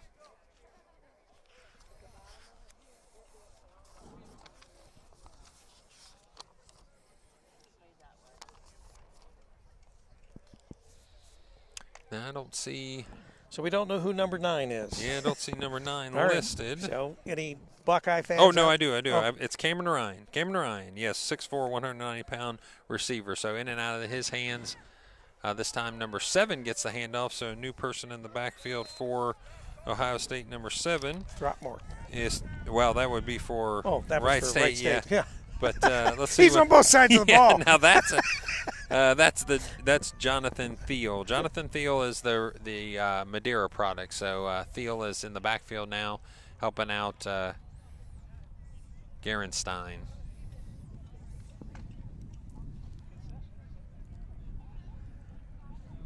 Thiel and Garenstein in the offensive backfield there, setting up in the shotgun look. 3 receivers to the right. Motion goes Novak. They fake the jet sweep off of his back foot. The throw wide open in the end zone on the right-hand side is number 5 for Ohio State. All by himself. I think there was a little miscommunication on the defense there by Wright State. That's Spencer Moore, the Lakota East product, 6'1", 200-pound, listed as a tight end, but had him flanked out hard to the right, and he just walks in the end zone all by himself to give what's now a 48-0 score, potentially with the point after attempt, 49-0. So, Rick, you've seen a few more of these club games than I have, and you mentioned that injuries could play a role in it. If it's 49 or maybe even 56-0 at halftime, what may be the choice for Wright State? A fumbled snap, a throw, 2-point conversion goes to, we'll see if we can get you a number on that. Is that 27? So even in a mistake, they convert and get 2 points out of it. Yeah, nice job. So 27 for, is that, let's see.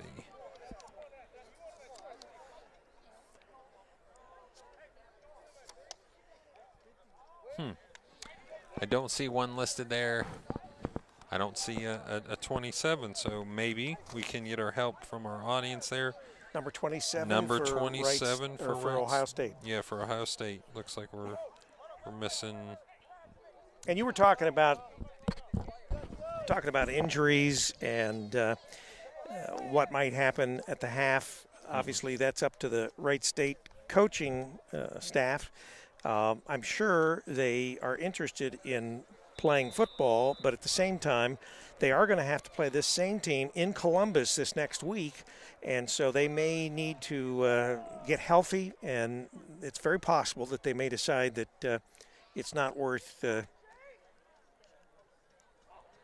Ball goes to Burnett. It bounces right into his hand. He's going to find the sideline there. He cuts across the field, makes about 2 or 3 defenders miss, and again, most production offensively has been on the kickoff return, minus a couple penalties and 1 long pass. So Burnett's able to bring the ball. They're going to rest it right about the 40 or 38-yard line, and that's where Wright State will start their offensive series here, looking for any glimmer whatsoever of hope, trying to keep them just, if anything, trying to get a goose egg off the board at this point with a 50-0 score with the 2-point conversion on that last touchdown by Ohio State. So yeah, if I'm the coaching staff of Wright State, I may be even thinking about next week already and going, wow, are we going to make that big of a turnaround, or are there enough players that are missing that we can, make 50-0 in a quarter and a half look a lot different? Yeah, the other thing that you may be thinking as well is this game has gotten out of hand. Do you just let Ohio State continue to pile the points on?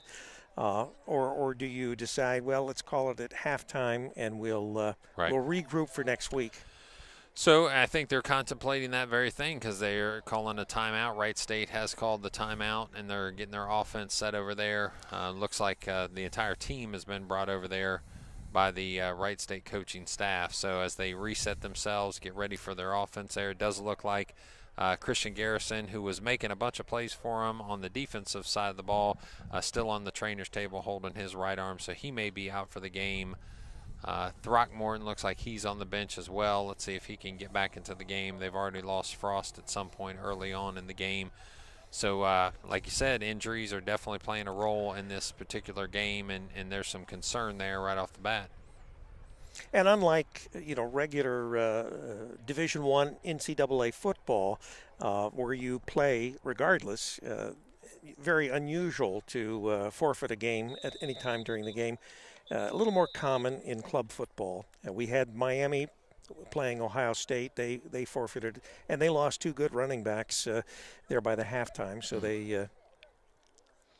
Yeah, it's hard to expect a young man that's doing this just for the love of the game to fight through injuries and potentially harm himself even further past what may be an initial injury, just to stay on the field. So Wright State does set up. They brought in a new quarterback. So ball goes out of bounds. McCartney is almost able to get that, but the ball falls a little bit short for him. The new quarterback for Wright State is number 3, so making the transition from that running back position now to the quarterback position is Cody Smith. Cody Smith, a 5'10", 190-pound running back, defensive end from Centerville, Ohio. So he sets his Wright State offense. And I'm sure their coach is saying, hey, let's try anything at this point. Let's give something a shot here. And I don't see Hook on the field. Yep, actually I do see him on the field, I believe, on the right-hand side now. So I want to make sure that young man's not injured. They just made a change. So Smith with a long pass to McCartney. He's up. He tries to get the ball off of the defender's hand. All 3 go down together, and that's going to be an incomplete pass. But he threw that from, we'll say, the 30 to the 30. Yeah, that was a pretty good pass. Yeah, and it was a nice spiral, too. It's just when you throw it into double coverage and you've got a tall defender like McCartney, you just hope that he goes up and gets the ball.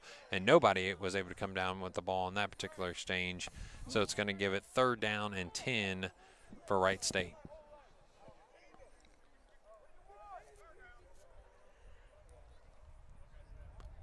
Smith brings his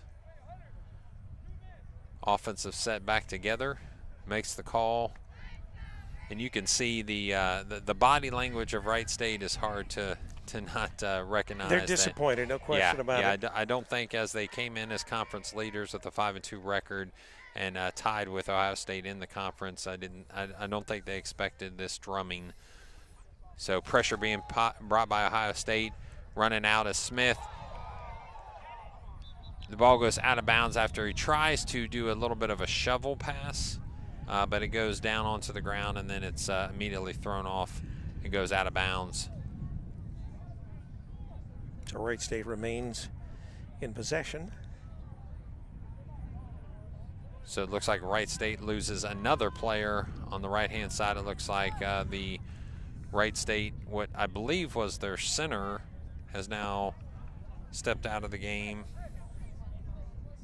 It's Mark Cox.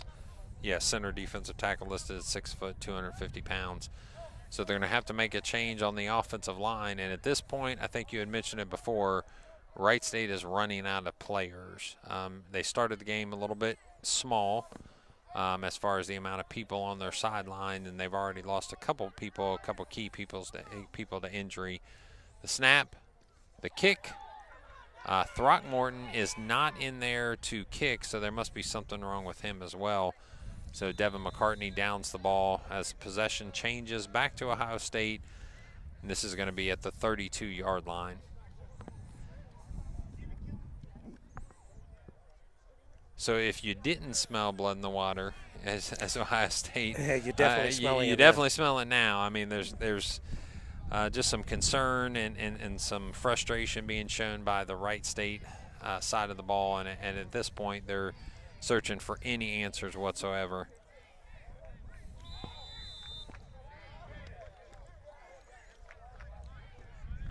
I can only think that Wright State has to be having the conversation that this game probably is going to end at halftime. So 2 receivers to the right for Ohio State, 1 receiver to the left. The snap goes.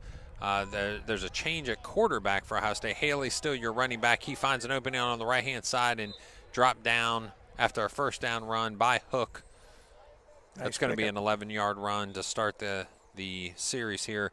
Number 5 for Ohio State. A change, like we said, at quarterback. As you said, making sure everybody gets a few extra snaps as you get into this playoff. That's Spencer Moore moving back into the quarterback position. And he is going to bring the offense back out with Haley as his running back to the left. 3 receivers to the left. 1 receiver to the right. That's Scoggins, which is clearly an outside and deep threat. Not only does that young man have speed, but very, very good hands. Moore with the catch, or with the throw and the catch by number 14 of the Ohio State Buckeyes. That's Bardak, Adam Bardak, who we've been able to call his number quite a few times. So offense is just rolling here for Ohio State. Moore brings the play back in, sets his huddle, immediately responds. The offensive gets set again. It's going to be tight end right with 2 receivers to the left. Into the game for Ohio State, looks like number 16, David Cooper from Chagrin Falls. Haley adding to his stat book here at this point, right-hand side. The flag goes. So it looks like we're going to have some extracurricular activities. A personal foul is going to go against, I believe, we'll get the call here in just a second. Personal foul penalty Buckeyes? Against the Buckeyes. Yeah, it looked like one of their linemen was driving one of the defensive players down the field, and I think he kind of finished hard and on top of him. So I think they wanted to try to keep everybody's behavior and personalities in check. So that was a call to make sure that we keep everything on the up and up. So it's going to bring a first down marker all the way back to the 48-yard line. That is going to be second down and looks like about 20. Spencer Moore brings his empty set with Haley to the right-hand side in the slot position. The snap, plants his foot, the catch by Bardak. He makes 2 defenders miss it. The ball comes out, and it's going to be a change of possession. It looks like the recovery is down by Wright State. So Wright State's able to bring the ball back to them. A helmet does come off in the process. So Bardak making a person miss, unfortunately gives up the ball in the process to Wright State, and we'll see a change of possession here with 1:34 left in the second quarter.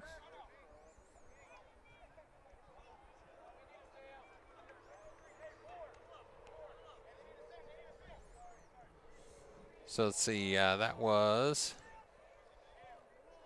number 4 for Marquis Zrinch. Nitch, we'll say. Z-R-N-I-C-H. I'm not sure the pronunciation of that one, so I apologize, Marquis. Actually, the second leading tackler on the Wright State defense. He came in this game at 5'11", 227 in the linebacker position from Benedictine, and with 26 total tackles. So from a great program up there in Cleveland. Smith is running the offense. Or actually, they put Hook back in. So Hook's now your quarterback. He slings the ball to Burnett.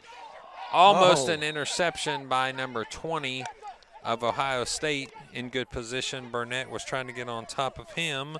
And number 24, that is Spencer Newkirk, coming out of Metro Early College in Columbus, Ohio. So a third-year junior listed at 5'10", 155 pounds. Had position.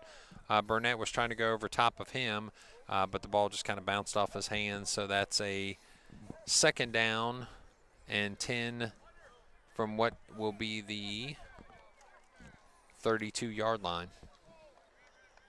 Smith and Hook in the backfield. They move Smith out to the left-hand side. It's going to be a 2-by-2 look. Snap goes to Hook. He's got pressure all over him. He's able to avoid the pressure. He releases the ball, and the ball's going to be caught by McCartney. McCartney gets the ball at the 50-yard line. That's going to be a first down catch. They're going to move the chains for Wright State, so just a tiny bit of momentum as they're getting with 1:19 left in the second quarter. 50-0 is your score. It's going to cross midfield over to the 48-yard line. So only, I believe, the second time this game that they've actually been able to cross the midfield stripe. Line, yeah.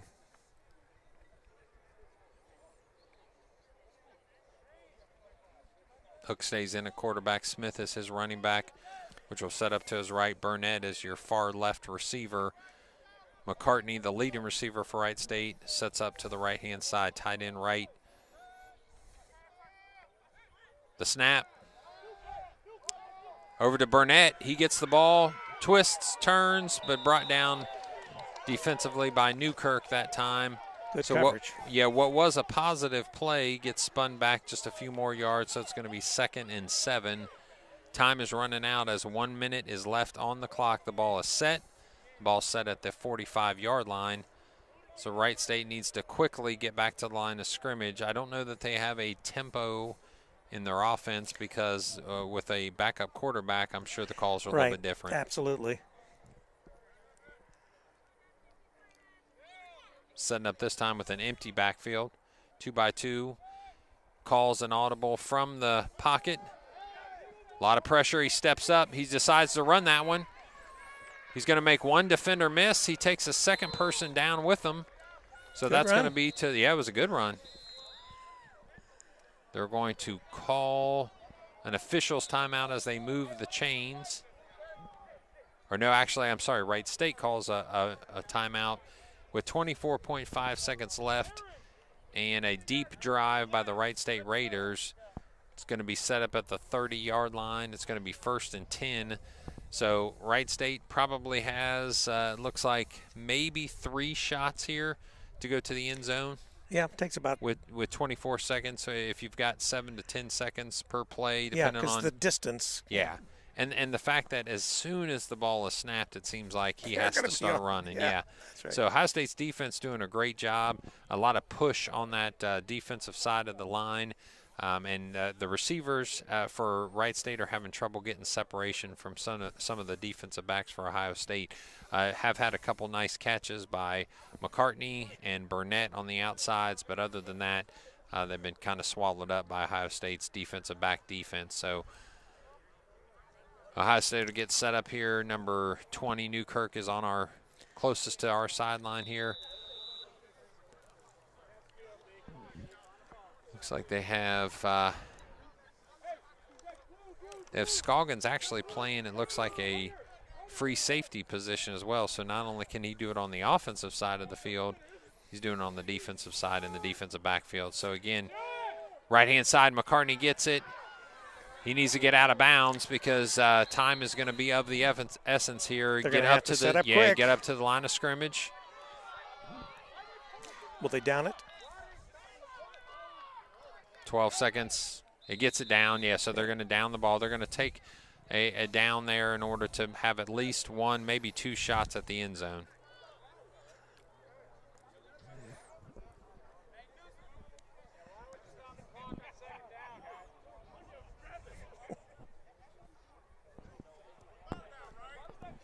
So 9.5 seconds left. 50-0 is your score. Wright State's deep into the drive this time, unlike they've had many opportunities so far this game.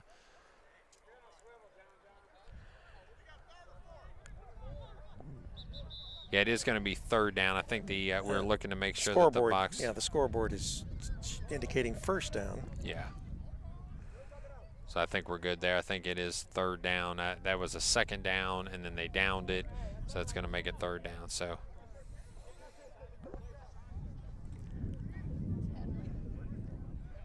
9.5 seconds remaining in this first half of play. It's only. So they are going to call it 4th down. So they're actually calling it 4th down. Okay. So this is going to have to be their shot right here. It's 9 seconds left. If they can chuck one into the end zone here, this hopefully will be the last play for the half to keep Wright State. Oh, they are going to be able to throw it in there. Burnett's able to catch, and he brings it down. He's in the end zone. End zone, that's a catch for Kevin Burnett. Burnett makes the catch and lays on the ground just for a second. He's not hurt. He's able to get out on his own power and run back to the huddle. So it looks like he might be able to stay on this for what would be a potential 2-point conversion. So they're able to take the goose egg off of the scoreboard. It's going to be 50-6 at this point. I'll tell you, a nice pass by Hook there. It was a very nice pass. He knew where he was going as soon as the play started. So Burnett collapsed on the sideline. Looks like it might be out of either exhaustion, he's tired, or the fact that he was just happy that he got the ball and it came down with a they're doing some fake CPR on him. Yeah, but I think he's good. I think he's good at this point. So some happiness in Raiderland there. Throckmorton, I guess, has come back from his injury to do the point attempt. The kick is up, and it's good. That's good. So, yeah, he is you can tell he is hurting, actually. He is very gingery as he comes off the field. So Throckmorton is able to give a point after attempt. It's 50-7. So Buckeyes, I'm sure, frustrated that they've given up any score at this point. They don't want to give up yardage, and much less any kind of score. So.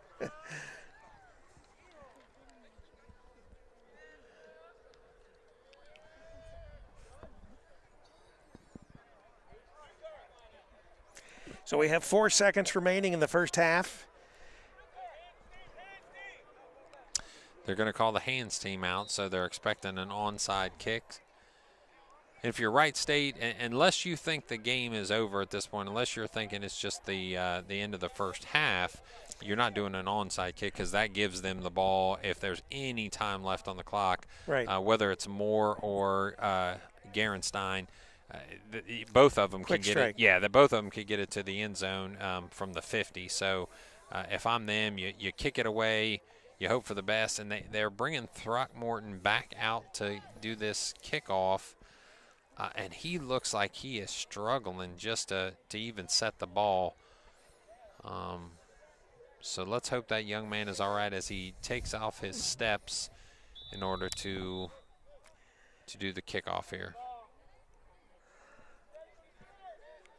Yeah, they are going to do an onside.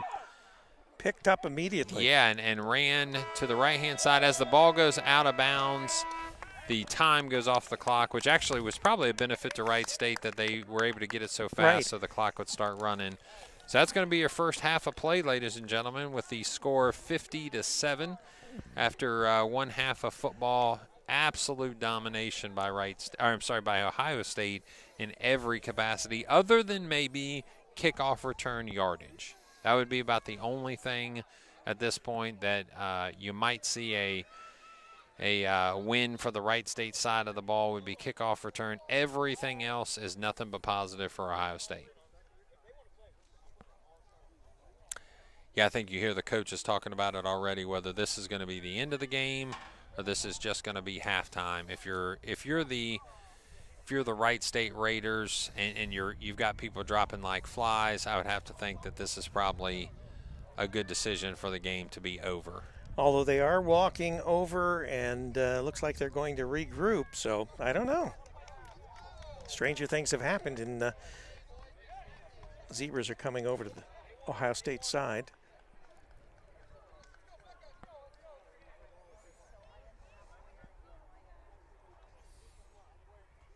Yeah, we'll try to get an answer for you here. They are calling up the Coach Greg is calling up their players real quick.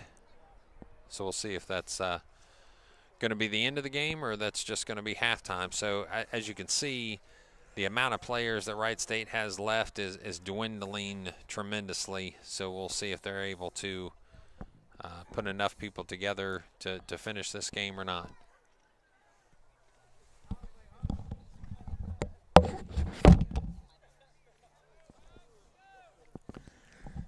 Matt's going to get an answer for us, hopefully.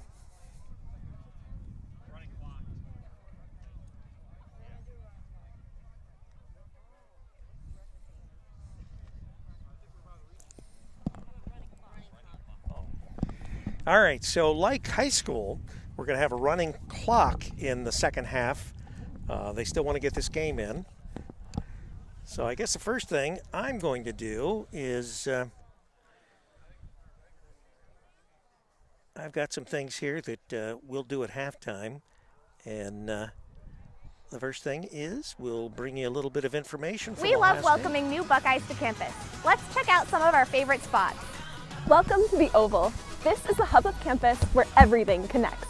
It's where I cross to go to class, go to the library, spend my day studying outside in the sun, or playing volleyball with some friends.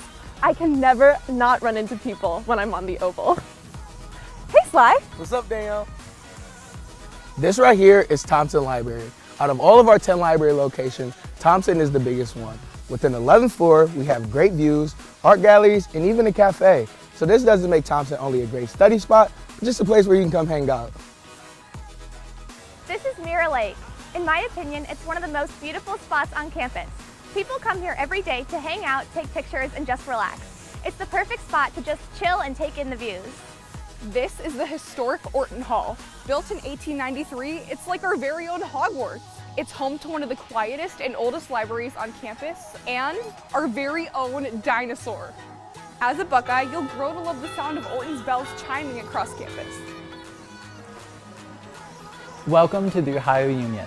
This is the spot for information about events on campus, hanging out with friends, or grabbing a bite to eat. Many student orgs meet and hold events here too. The largest event at the Student Union is Buckeyethon's Dance Marathon. This unbelievable 24-hour event raises money for pediatric cancer at Nationwide Children's Hospital. We can't wait to see you this year moving and grooving all night long for the kids. And this is our RPAC, one of the largest rec centers in the nation, and it's one of our 4 indoor gyms on campus. With tons of equipment, fitness classes, courts, and pools. Everything you need, it's here at the RPAC. Welcome to the Ohio Stadium, also known as the Shoe.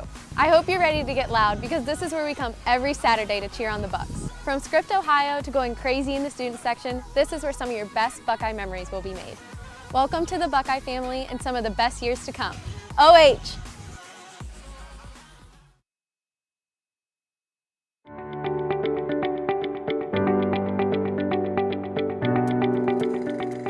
In the early 20th century, aviation pioneers Orville and Wilbur Wright changed the world. The brothers invented the world's first successful airplane from their Dayton, Ohio bicycle shop. More than a century later, Wright State University carries on their legacy by building a culture of innovation and discovery, with students who are pioneers of potential. We accept the challenge to continue the Wright brothers' daring spirit by believing we can achieve anything. We take risks, challenge the status quo, and continually explore ways to do things better. At Wright State University, we dare you to dream, to inspire, to innovate, and to soar. Wright State University is a public research university near Dayton, Ohio, with a lake campus on the shores of Grand Lake St. Mary's in Salina, Ohio. Wright State serves nearly 18,000 students and offers more than 230 undergraduate, graduate, doctoral, and professional degrees. If you love science, you will love Wright State. State-of-the-art facilities allow faculty and students to pursue excellence in discovery across many disciplines. Wright State University is a leader in Ohio for research in neuroscience, human performance, and aerospace medicine. Our researchers work in partnership with businesses, community organizations, and Wright-Patterson Air Force Base, which is right next door. The power of these partnerships is seen in our neuroscience engineering collaboration building, where scientists and engineers work side by side to take research from the bench to the community. It's home to the Wright State and Premier Health Partners Neuroscience Institute, which researches nerve injuries, among other important work. Utilizing computer-based research, the Center of Excellence in Product Reliability and Optimization engineers new products for success. The Knowledge-Enabled Computing Center, known as NOESIS, is a leader in research that associates meaning with big data on the web, enabling people to find, share, and connect information easily. University research also generates technology that affects human impact, like a virtual game that helps train for cultural competencies. You can hear my voice and watch. Wright State is helping to save lives by training military and civilian first responders at our National Center for Medical Readiness at Calamityville. The College of Nursing and Health collaborated with the U.S. Air Force to develop the nation's first master's program in flight and disaster nursing. Put this on here to block the hole, okay? Nationally recognized for its commitment to community service, the Boonshoff School of Medicine offers innovative medical education. And the School of Professional Psychology is known nationally for its innovative programs. Wright State has so much more to offer. It is an innovator in the arts through Celia and its Distinguished Visiting Artist Series. Graduates have gone on to win Emmys, star on Broadway, and create award-winning movies. I hope that this building spurs the students that come here to working harder than they ever have in their lives. Our film center is even named after Academy Award-winning actor and director Tom Hanks, who came to campus to work with film students. Academic service learning courses, study abroad opportunities in over 40 countries, internships, and co-ops allow students to learn while making a difference in the real world. Wright State has been recognized nationally for its business education and community service programs. The university is nationally recognized for the unprecedented support it gives to students with disabilities and to veteran and military-connected students. Hardworking, ambitious students take advantage of the Honors Program, which provides small classes, a supportive learning environment, and opportunities for service learning and studying abroad. Wright State takes pride in its beautiful 557-acre campus, which includes a biology preserve. And we're also committed to environmental stewardship. And our students have fun. Cultural groups, art galleries, and the Wright State Nutter Center, which has hosted the likes of John Legend, Fall Out Boy, Kesha, Jason Derulo, and Brad Paisley, will keep your calendar full. In a single day, you can rock climb, And draw those hands in there. take an indoor cycling class, swim in the Olympic-sized pool, play in murals, and cheer for the Raiders. As Wright State celebrates its 50th anniversary, we are confident the best is yet to come. You too can become a pioneer of potential at Wright State University.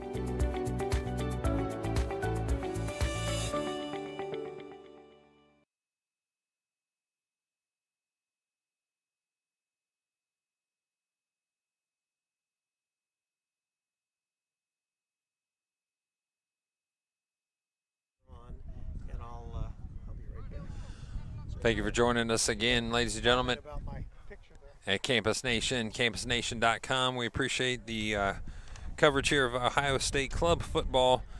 Got a picture on the screen there of our vaunted producer, founder of Campus Nation, Rick Phillips, at the Beaver Creek Walmart as they are getting ready for the Christmas season. And he is doing a little bit of shopping there. So we appreciate you joining us. I appreciate you tuning in for Ohio State Club football. We do want to make you aware that this second half will be a running clock. So with 4:54 left at halftime, it looks like right now they're bringing the Ohio State Club team together and just talking a little bit about the plans for the second half. We had already mentioned that they started making some changes as they got ready to end the second quarter with some of the players getting on the field and making sure they're ready to go and getting some snaps in for playoff time. So looks like Wright State is able to bring enough players back on the sideline to at least continue this game.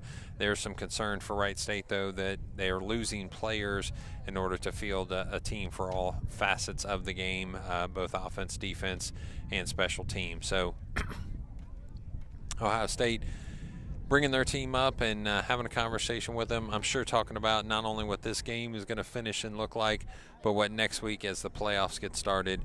These two teams are going to meet again. So the question is, what's it going to look like next week? What's the differences that Wright State's going to be able to do to make this a closer contest? Because from the beginning, it's been all Ohio State in every position. Other than a couple offensive series that they were able to cross and get the score and cross midfield, Wright State's been held to very low yardage total, where Ohio State's been able to cover the field, I'd say about or 6 times from one link to the other, and then the short turnover that happened on this end zone over here, the the north end zone, with a turnover on the 2-yard line and then an eventual score. So as Ohio State warms up, we're going to look at our friends there at Wright State as they're getting their tosses in to start warming up their arms a little bit. The quarterback, again, this year is usually Noah Snyder for Wright State. For some reason, he's not playing. We'll have a fill-in there, which is Hook, Jacob Hook, and then also another Wright State Raider, number 3, Smith, came in at quarterback for a little bit of time there. So Ohio State warming up, starting back at the 10-yard line and jogging to warm up there to start their second half. We'll try to get you numbers as quick as we can as people start working in and out of this game, which will have a running clock in the second half. Thank you for joining us, Campus Nation, campusnation.com. We appreciate Rick Phillips and the Campus Nation crew, Sydney and all the rest of them setting up here on a beautiful day, a beautiful Saturday for Ohio State Club football. Thank you for joining us. Please go to Ohio State for more coverage of Ohio State Club athletics in general, and go to Campus Nation to see all of those athletic events in the foreseeable future. The hockey, football, all be covered by Campus Nation at campusnation.com and the Campus Nation YouTube channel. Please go and like and subscribe so you'll make sure and see all of the action for Ohio State Club athletics. So as we see a pretty tilted scoreboard at this point. Yeah, Rick, I told him quickly about your picture. Which was there forever, right? Yeah, but they liked it. I'm sure that the fans were extremely happy with seeing you petting a wooden beaver there. That's right. Yes. Well, from Beaver Creek. From Beaver Creek, Walmart. Absolutely. So we appreciate the sponsors as we've had all year long, and keeping us on air. Our friends at Diamondback Wildlife Extraction, Webland Excavating, Liberty Savings Bank, Sam's Meats, and Crystal Duncan Realtor. So we appreciate those sponsorship for this second half of play. You can just see a little bit in the procedures of both teams. It looks like Ohio State wants to keep this as formal as possible, making sure that they get their warm-ups done correctly. With 50 seconds left, we'll start this second half running clock here in just a moment. And where Wright State, just making sure that they want to keep enough guys on the field in order to finish this game, are strapping up their helmets, getting ready to go here in the second half. So it looks like, which would be big for Wright State, it looks like they are going to have one of their defenders come back into the game. That's Christian Garrison, Clinton Massey product we mentioned that I've had some experience with. And we appreciate Rick Phillips and Campus Nation covering Clinton Massey Athletics. Also on the Wright State Club cheerleader set is Brooklyn Spar, another Clinton Massey product. So you have Chase Camps, Brooklyn Spar, and Christian Garrison, all from Clinton Massey, representing over on the Wright State side of the sidelines here. And as we mentioned earlier, Ohio State brings in a very eclectic group of people on their team and their coaching staff, because that's what Ohio State does. That's right, they do. They have a lot of people representing different parts of the country, different parts of the world even. So they're going to set up. It looks like they will kick off to start the second half as Rive Jr. is going to set his tee and get ready to send this ball over to Wright State as halftime comes to an end. 15 minutes will be put on the clock, a running clock in this second half. 50-7 is your score. So if you're Wright State, what are you thinking at this point? What are the benefits to playing this second half? I think that they need this because they're going to be facing the same team next week. They want to get through this game with the fewest number of injuries here in the second half. So I think that that's their main concern, is not adding insult to injury and losing additional players. Any more players would definitely be a big loss for Wright State. Burnett gets the kickoff return. He waits for his blockers, takes a couple long strides. He's able to spin up the middle, but he is going to be stopped by the Ohio State coverage team. I tell you, Burnett's got a nice little step to him. He's got some speed. I mean, that the entire Ohio State defense has speed as well, but for Wright State, that's the unfortunate part. Yeah, the Wright State definitely he is a standout on that side. I would like to see Frost II be able to stay in this game, but he left the game early with an injury. You can see him still walking along those sidelines there. So looks like Hook is going to come back into the game at the quarterback position, so he'll get his offense set. They're going to set up at the 36-yard line. This time he's going to go under center. Garrison back in the game at fullback. Dot in the I is Smith. Play goes to Garrison. He's going to be stopped immediately, met at the line of scrimmage, and brought down by that very fast Ohio State defense, as we mentioned just moments ago.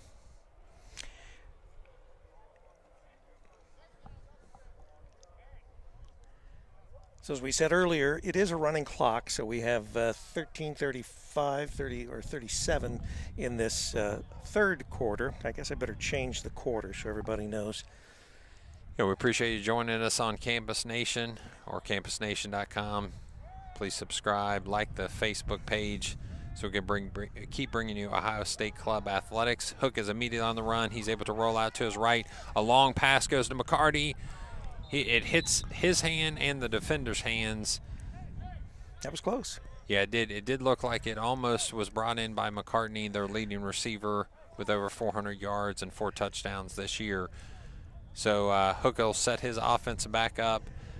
He was able to avoid the fast Ohio State defense and get onto the right side perimeter and get that ball off. So productive play for them at this point has been any ball that doesn't end up in the opponent's hands or taking them backwards any. So they'll take that as a productive play at this point.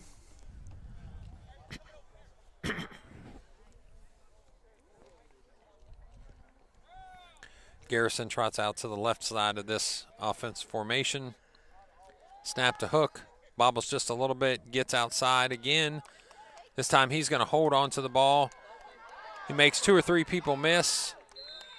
He gets a first down run there, so that's going to bring a new set of downs for the Wright State Raiders.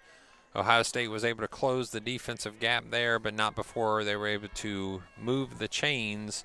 And Wright State will start their first offensive series of the second half with a couple positive yardage plays, putting them close to midfield at the 47-yard line.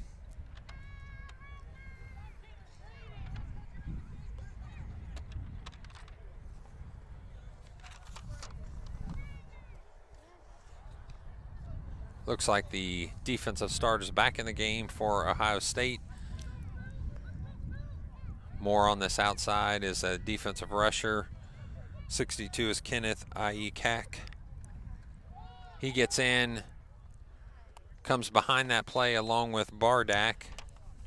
And just like you said, and it looks like similar to how some high school teams have it, there's a lot of players playing both ways for both Ohio State and definitely for Wright State. Well, you got to figure Ohio State has 60,000 students, 30,000 of them male. Wright State's, I think, at 18,000, so, 9,000 male. Mm-hmm. Just like any other school, that's D1 versus D3 or D4, Mm-hmm. you've got so many other athletes to choose from. Yeah. And unfortunately, Hook will have to go out of the game. Looks like he's had a shoulder injury. Cody Smith returns to the quarterback position. Behind him at running back is Jackson. Ball goes over the head of Christian Garrison. So I think they've recognized, Wright State has recognized that they are not able to run the ball at any positive clip whatsoever. So they're just airing it out at this point. Every attempt is a pass on the offensive side of the ball. With a running clock, that sort of delays the inevitable because at least the ball, well, with a running clock Well, now, the running it doesn't clock, it's matter. going to keep going. It Yeah, doesn't matter. It runs whether you're incomplete or whether not. incomplete or not. So I think at this point, it's like, why not? Yeah, so I don't know whether they'll stop the clock for a timeout or stop the clock for injury. If it follows the high school, yeah. it would be on change of possessions and injuries and timeouts. So that'd be it. Snap goes to Smith.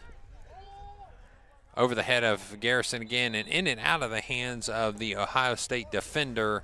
as he slaps the ground and wants that one back. It definitely could have been an interception for him, but it falls off of his hands. And that's number, I believe, if I'm correct, that's 16 maybe. We're trying to get you a number here. On those black jerseys, even though they're red numbers, it's a little bit hard to read. But if it was 16, let's see here.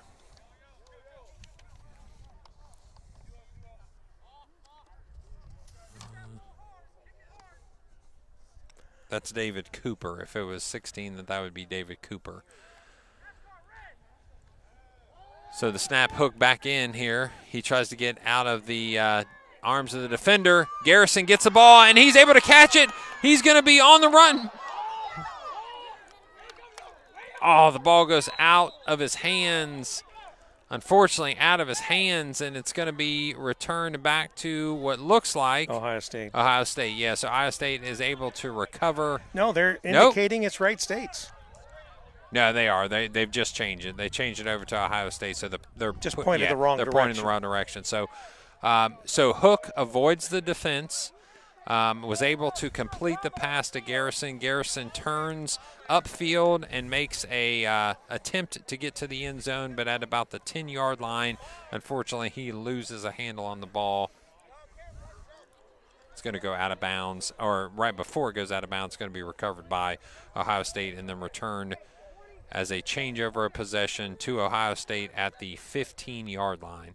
So it looked like a little bit of a positive offensive set there, an offensive series for Wright State, ends in another turnover. So the turnover battle has definitely been won by Ohio State at this point, and now they're going to start with a 50-7 lead. I'm sure Christian Garrison is kind of kicking himself on that one. He wanted to see the end zone. Made a great catch, but as he turned, he had a defender come behind him and pop the ball loose. So Haley tries to go down the side. He's actually pushed out. He's able to find a little bit of a crease. Got a flag. And there's going to be a flag thrown. It's going to go against Ohio State. Yeah, usually when you're twisting and turning like that, it's pretty easy for someone to hold to try to give you a little bit of advantage. And as they see you turning back towards the hole that once was there, then seems like we're going to have some conversation on both sides of the ball there, but we are going to move the ball back against Ohio State. So that's going to bring up a second down and what looks like about 18 or so. That's going to be from this north side of the field. So it's going to make a long field for Ohio State. They'll need 92 yards to complete this offensive series here. Moore still in the quarterback position.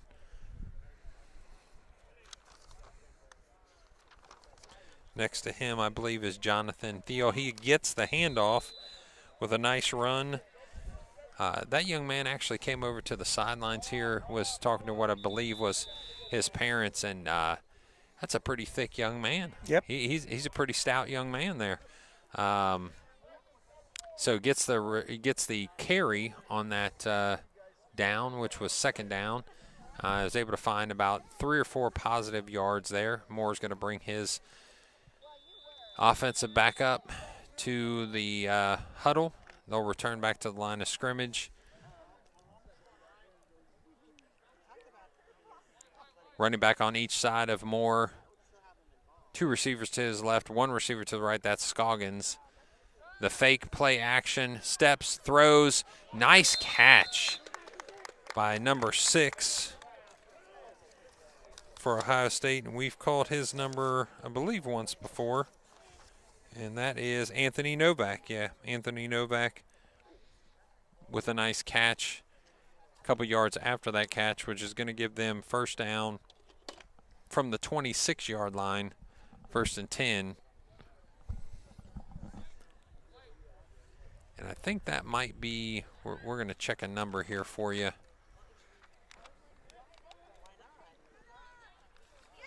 The run by Haley. Garrison will bring him down. And I want to make a correction I believe that might be number 9. Yeah, that is actually number 9. So I had my 6 flipped upside down. That's Cameron Ryan that made that last catch. And the reason I can say that, You're dyslexic? no, is Cameron Ryan is 6'4", and Anthony Novak is 5'8". So it's and when I obvious, said huh? number 6, that young man didn't look 5'8". No offense to Mr. Novak, good player that's already made a couple plays, but 6'4" looks a lot different than 5'8". So that was a correction we need to make there. So this time a 2x2 set. The snap, Moore, the throw to Scoggins. He's able to high point the ball, bring it down. He makes one defender miss, and then he's able to be brought down by the Wright State defense right at the yard marker. I think they are going to call this. No, they aren't going to. They're going to say he's about half of a yard short. In fact, only 6 about inches. a foot. Yeah, about a foot or 6 inches short. So the Wright State defense is holding tight here as they switch out defenders there. Number 4, Jackson comes back in. I'm sorry, that's Marquis Zrinch, as we're saying, back into the game. The snap, a high snap, goes to Thiele. He's going to make a first down run. He's going to go almost out of bounds, but he'll be stopped by the Wright State defense, but not before he's able to move the chains. So good run by Thiele there. That's the Madeira product that we talked about before. A CHL guy that we like to see CHL guys doing well. I'm a CHL guy myself as a graduate from Finneytown and a coach at Reading and teacher at Reading, so we appreciate Cincinnati Hills League representing up here with Ohio State Club football. Snap to Moore. Thiele gets the ball again. He's able to reverse field. Makes a couple defenders miss. He's outside of the 50. He's down to the 40. Down to the 30. He goes out of bounds, but a successful run by Thiele again, showing some speed on that outside. He reverse field against the grain. He's able to find the opening on the left-hand side and makes a tremendous run there on third down to turn that into a 1st and 10, which will be set up at the, looks like at the 25-yard line. So the Madeira product producing more yardage for the Ohio State offense with 2:45 left in the third quarter. 50-7 is your score. Thanks for those that are joining us here this afternoon at Mulhollan Field at the campus of Wright State. Spencer Moore will be in the backfield. Thiele again flanking him to his right. And you can see the Ohio State offense has changed just a little bit. And as we say that, the catch is going to be to Scoggins. He's almost brought down, but then tackled by 3 or 4 defenders there as they make a first down catch and then yards after the catch run. As they peel off of him, I tell you, Scoggins has got some moves. He's got some speed. He's got some moves. He catches the ball. He has moves. He does. He has some really nice hands. And I guess for a couple of these players, it does look like there's going to be a flag on the field. It's going to be holding, which is going to bring that ball back. So, unfortunately, that's going to negate the good catch and run by Scoggins, and this time it's going to be an official's timeout as they reset the – oh, it looks like there was an injury to Burnett on the far side, and he's pointing toward his eye, might have lost a contact. They're going to give these players just a second to reset as the injury timeout, and now the Ohio State's going to call an official timeout. So, if you're Greg, here's the thing about a 50-7 game.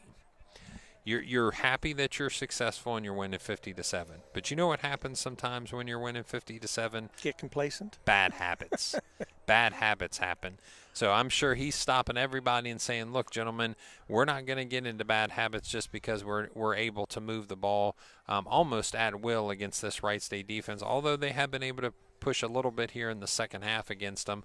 But we're not going to get into bad habits. We're going to make sure and do things the right way, especially as we set up for the playoff run that they hope to have.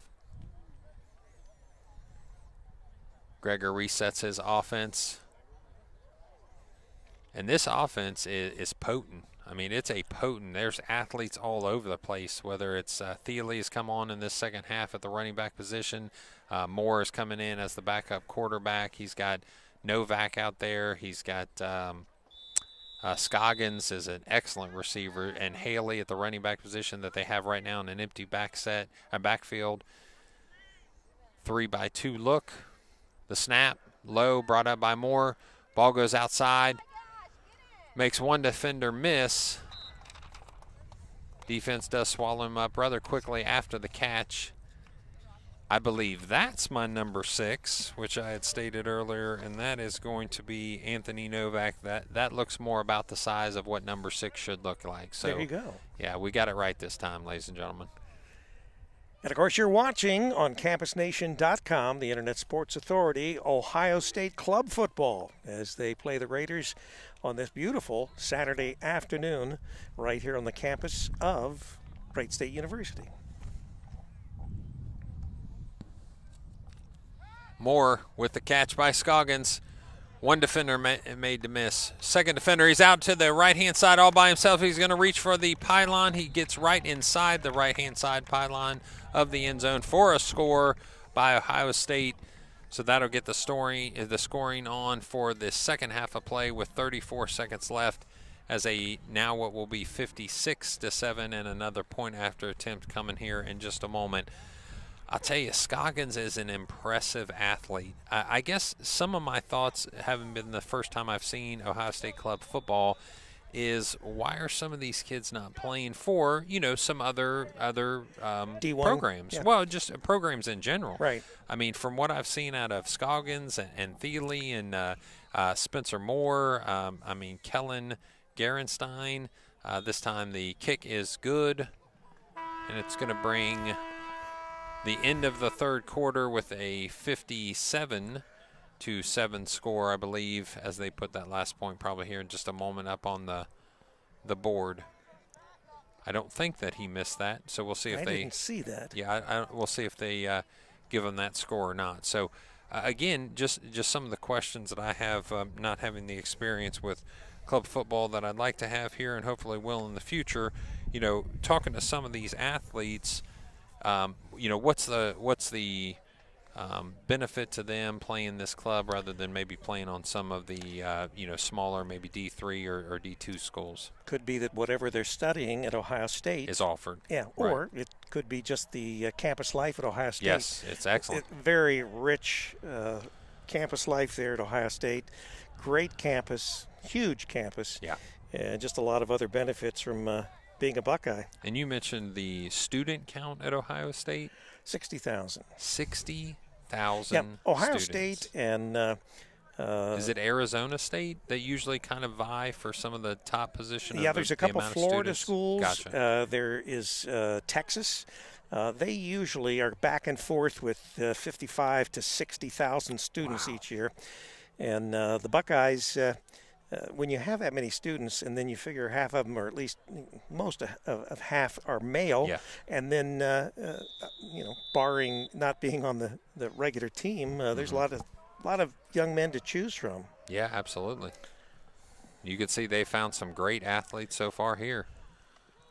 Burnett with the catch at the 25, tries to find a couple blocks. He's able to make a few people miss. He's going to go down at the 37-yard line. Nice block for him made by number 1, and that's Jackson Smith for the Wright State Raiders. So gave him a couple extra yards by getting that block on the Ohio State defender, and the coverage team does a good job, though. Swallows him up at about a 17-yard return. So Wright State looking to try to capitalize on what was a productive offensive series this last time. It is into the fourth quarter with a running clock of 14 minutes left. 57, they did give the point to them eventually, so it is 57-7 is your score. Looking at next week, we'll be playing up at Ohio State. And what field do they play at? This is the clock tower, or the tower park field, and it is the field that the Ohio State marching band practices on. Gotcha. And there's a tower that they've built there in order to be able to see as they're doing their Ohio State and all their maneuvers, and that is where we broadcast from, that tower. So 3-by-2 look. Hook calls his offense, and again, immediately met. This time the ball goes in and out of the hands of McCartney. Almost gets a pick by number 4 for the Ohio State defense. You could hear the groans from the sideline, so he's going to receive probably a ribbing from his teammates on that particular exchange. Goes in and out of his hands. We're trying to, and that's actually that. Is that Kellen Gerenstein playing? Yeah, it was. It's Gerenstein playing defense.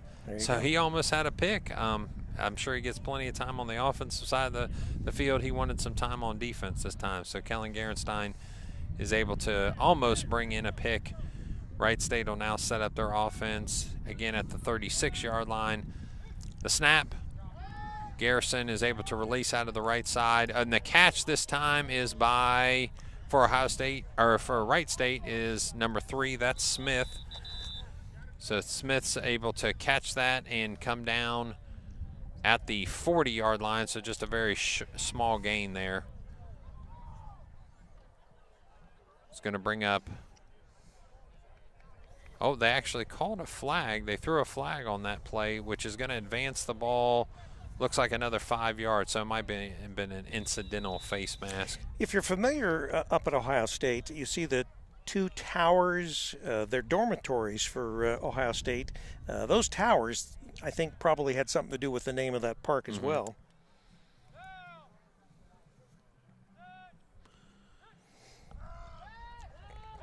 So Hook with the throw to McCartney. He goes and reverses against the grain there to try to get back into the field of play. He's able to make the catch at the 45-yard line, but then gets quickly met by Gerenstein and a few of his compadres there. Number 23 for Ohio State. Let's see if we can get you a name to that number. 23 is Caleb Slover, coming all the way out of Utica, New York. Thomas Proctor School, 5'10", 170 DB. He is in his first year as a freshman, so finding time on the field immediately as a freshman. Looks like a pressure look is put on by Ohio State. So as soon as it looks like that Wright State's going to run the ball, there seems to be an immediate blitz call by the Ohio State defense, because both gaps A and B were taken up with linebackers. So Hook was able to get some positive yards, though. Just a couple yards there on first down, which turns it into, on third down, which turns it into a first down. So they were able to move the chains, and that was up to the 49-yard line. So hopefully they'll be able to get past midfield here, which I'm sure Ohio State wants to stop here and either get a turnover, which have come quite plentiful this game for Ohio State, or at least get the ball turned over on downs. William Beckenstow, a defensive lineman, gets set against the Wright State offensive line. Has a clean pocket this time, but decides to bring the ball back down, and that was probably the cleanest pocket, the best cup that I've seen all day long, but he felt like he had an opening there to run through. So Hook is going to tuck the ball and run and get about a 2-yard gain there on first down. And Matt, we were talking about the athleticism of these players here, especially for Ohio State. Former OSU club player from 2018, Chris Booker, now plays for the D1 Buckeyes. Wow, so that's there you impressive. go. And there have been a few, I guess you could say, walk-ons from this club team up to the big transition. That's right. Yeah. I'll tell you, I can't help but think Scoggins could see some time somewhere. I mean, with the athleticism, Gerenstein as well. Thiele showed himself the second half to be a good player, and I just think that there's some opportunity for some of these players, but this may be the fit that they're looking for. So Hook stops, throws a long ball to Burnett, pops off, and he's able to bring that ball in after it bounces off the hands of the defender. A great play and a great focus by Burnett there. He was the one that brought down the touchdown catch that got the goose egg off the board for Wright State, and he was able to do a similar move there by catching a bounce off of the hands of the Ohio State defender, which is going to be another first down for Wright State. So in this second half, we're seeing a little bit of a change in the ability to move the ball for Wright State. They're able to move the ball somewhat consistently over the last 2 series. Last one was given up on a turnover. This one they hope to either stop that process of turning the ball over and maybe end up scoring, or at least take this through 4 downs and turn the ball over deep into the territory of Ohio State. Under center goes Hook this time. Gets the snap. Goes to Garrison. He gets the handoff. It's going to be stopped quickly by the Ohio State defense Slover again on that play. And back and Stowe makes the play quickly to stop that. It's going to be a timeout this time by Wright State. So they've got just a little bit of movement here, so they're taking just a moment to put the right play in place. 57-7 is your score with 7:58 left in the fourth quarter. Wright State wants to talk this over. I'm thinking it's important for them to push this ball over the goal line, not only for just the sheer fact that they're so down in this game, but at the same time, this is next week that they're really starting to play. Absolutely. Yeah, I think this is a confidence builder, not just for this week, but for next week. They see these two teams playing each other next week as well. It'll be up at Ohio State, but unfortunately, there's going to be some changes and some additional personnel needed due to injuries on the Wright State sideline. You lost your major running back threat with Frost early in the game, so you're hoping he's going to be able to come back for next week. You've got Noah Snyder, who's not on the playing field today, which has been your main offensive threat from the quarterback position. So there's going to have to be some changes before you get back up to play next week. And so, Matt, have you got any eligibility left? I'll tell you what, they don't want to see any part of me out there, and I think it'd be mainly the training staff doesn't want to see any part of me out there.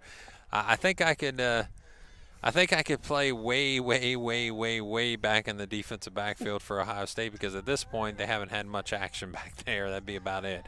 So Hook with the throw, he's going to put the ball up in the air. McCartney becomes a defender, and he flips the ball out to the out-of-bounds marker on the right-hand side to make sure that the defender wasn't able to bring that in. So nice play. He becomes a defender as McCartney, and at this point, you just throw the ball up and hope he's able to high point it and bring it back down. It wasn't a terrible pass. In fact, where he put it in the end zone was a good spot. It's just that he threw it into three defenders.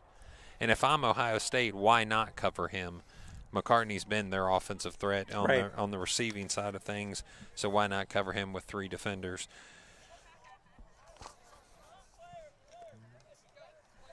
So Wright State sets up. Hook calls his signals from the shotgun position. He avoids some defenders. Ball almost gets into the hands of Burnett, but a nice defensive play by Slover there. Slover's kind of been all over the field. He's done a nice job. That freshman getting his first year under his belt, but doing a nice job on the defensive side of the ball. That's Caleb Slover from Utica, New York.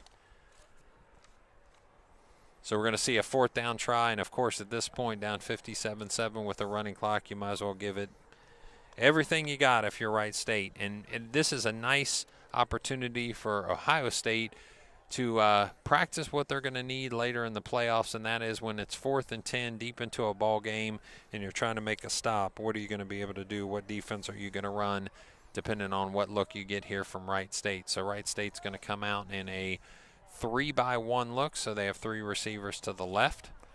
One receiver, and that's McCartney, trying to get single coverage on the right-hand side, but there are three defenders just staring him down at this point, which I would too. If I'm Hook, I'm getting this snap here, and I'm immediately running. Oh, it's going to go to Burnett on the left-hand side, but it's going to be picked. Ohio State's going to return the ball. He's to the 20, he's to the 25, the 30. He's passing up, makes two people miss. That's Slover.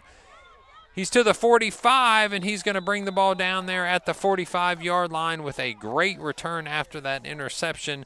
So he went and got the ball and then returned it about 45 yards, because that ball, I believe the play was made right inside the end zone. Right.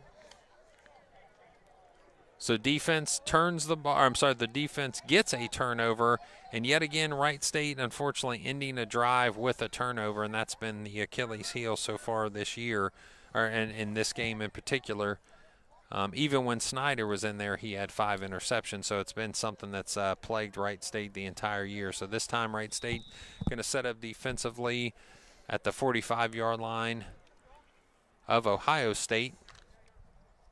Staying in the game at the quarterback position is number 5, Spencer Moore. Moore calls his signals with a 2-by-1 set, gives to the running back.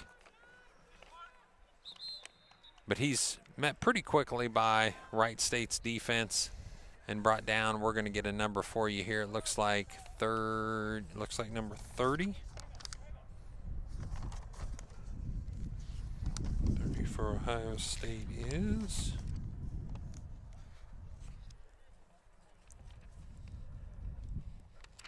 No, I don't see one listed as 30. We'll see if we can get a number here see if for we can you. get from the crowd here, from our fan base here. And it may be, you know, we're not too far from the field, but those black jerseys make it a little bit harder to see the number. So we'll try to get you a correct number here. And he gets the handoff again.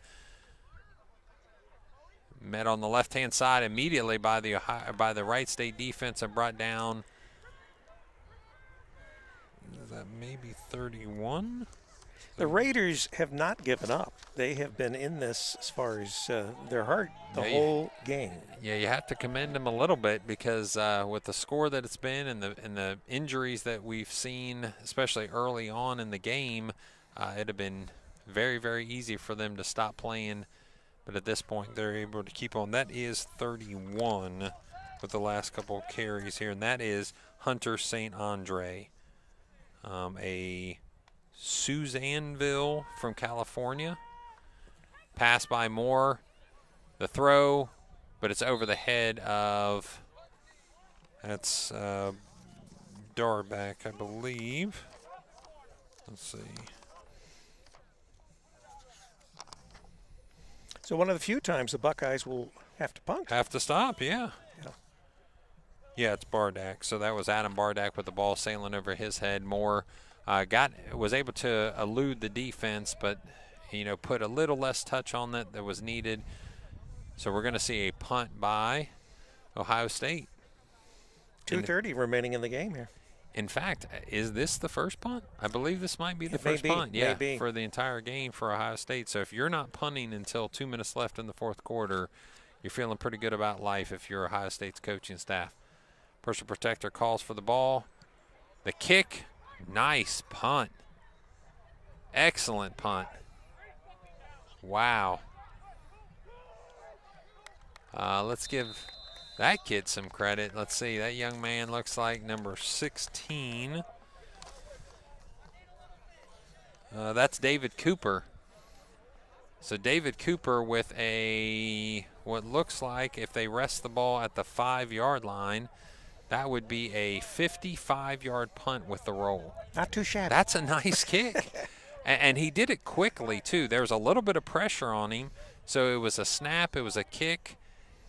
There is what I believe to see laundry on the field, though. So they are still walking it off, still stepping it off. Back at the 45 of yeah, Ohio so State. It looks like. But it looks like it's against Wright State, though. It does. It does look like it's against Wright State. So that's going to move them back half the distance to the goal, I believe. A couple change out at the defensive positions for Ohio State. Matthew Floro comes in from Henderson, Nevada. How about that? He is in his 6th year as a senior. So with COVID, some of these kids have been able to put a 6th year in. Yeah, right, it looks like we've seen that numerous times on the Ohio State roster. And if you're a 2019 national champion, you want to keep as many kids as possible. Absolutely, off absolutely. Group. Hook comes back into the game, but he's going to set up his offense at the 3-yard line. So he's going to be way deep into his own territory here.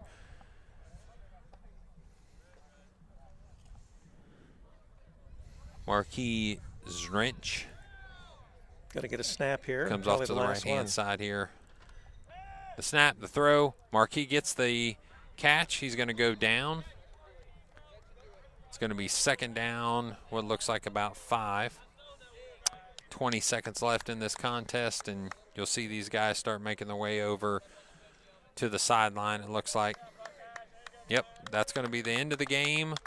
Your score is 57-7. Ohio State in complete domination, complete coverage of all 3 aspects of the game, whether it's special teams, defense, offense. Led the turnover battle, the yardage battle, completions, rushing yards. I think the only thing that Wright State can take away from this game is their kickoff return team. Their kickoff return team seemed to have some success, got a couple first downs for them. early on, and then throughout the game was probably the one bright spot that they saw. Although the second half for them did see a couple times getting in across the 50-yard line and into the deeper part of Ohio State's territory. The problem is they both ended on a turnover. Turnovers, yeah.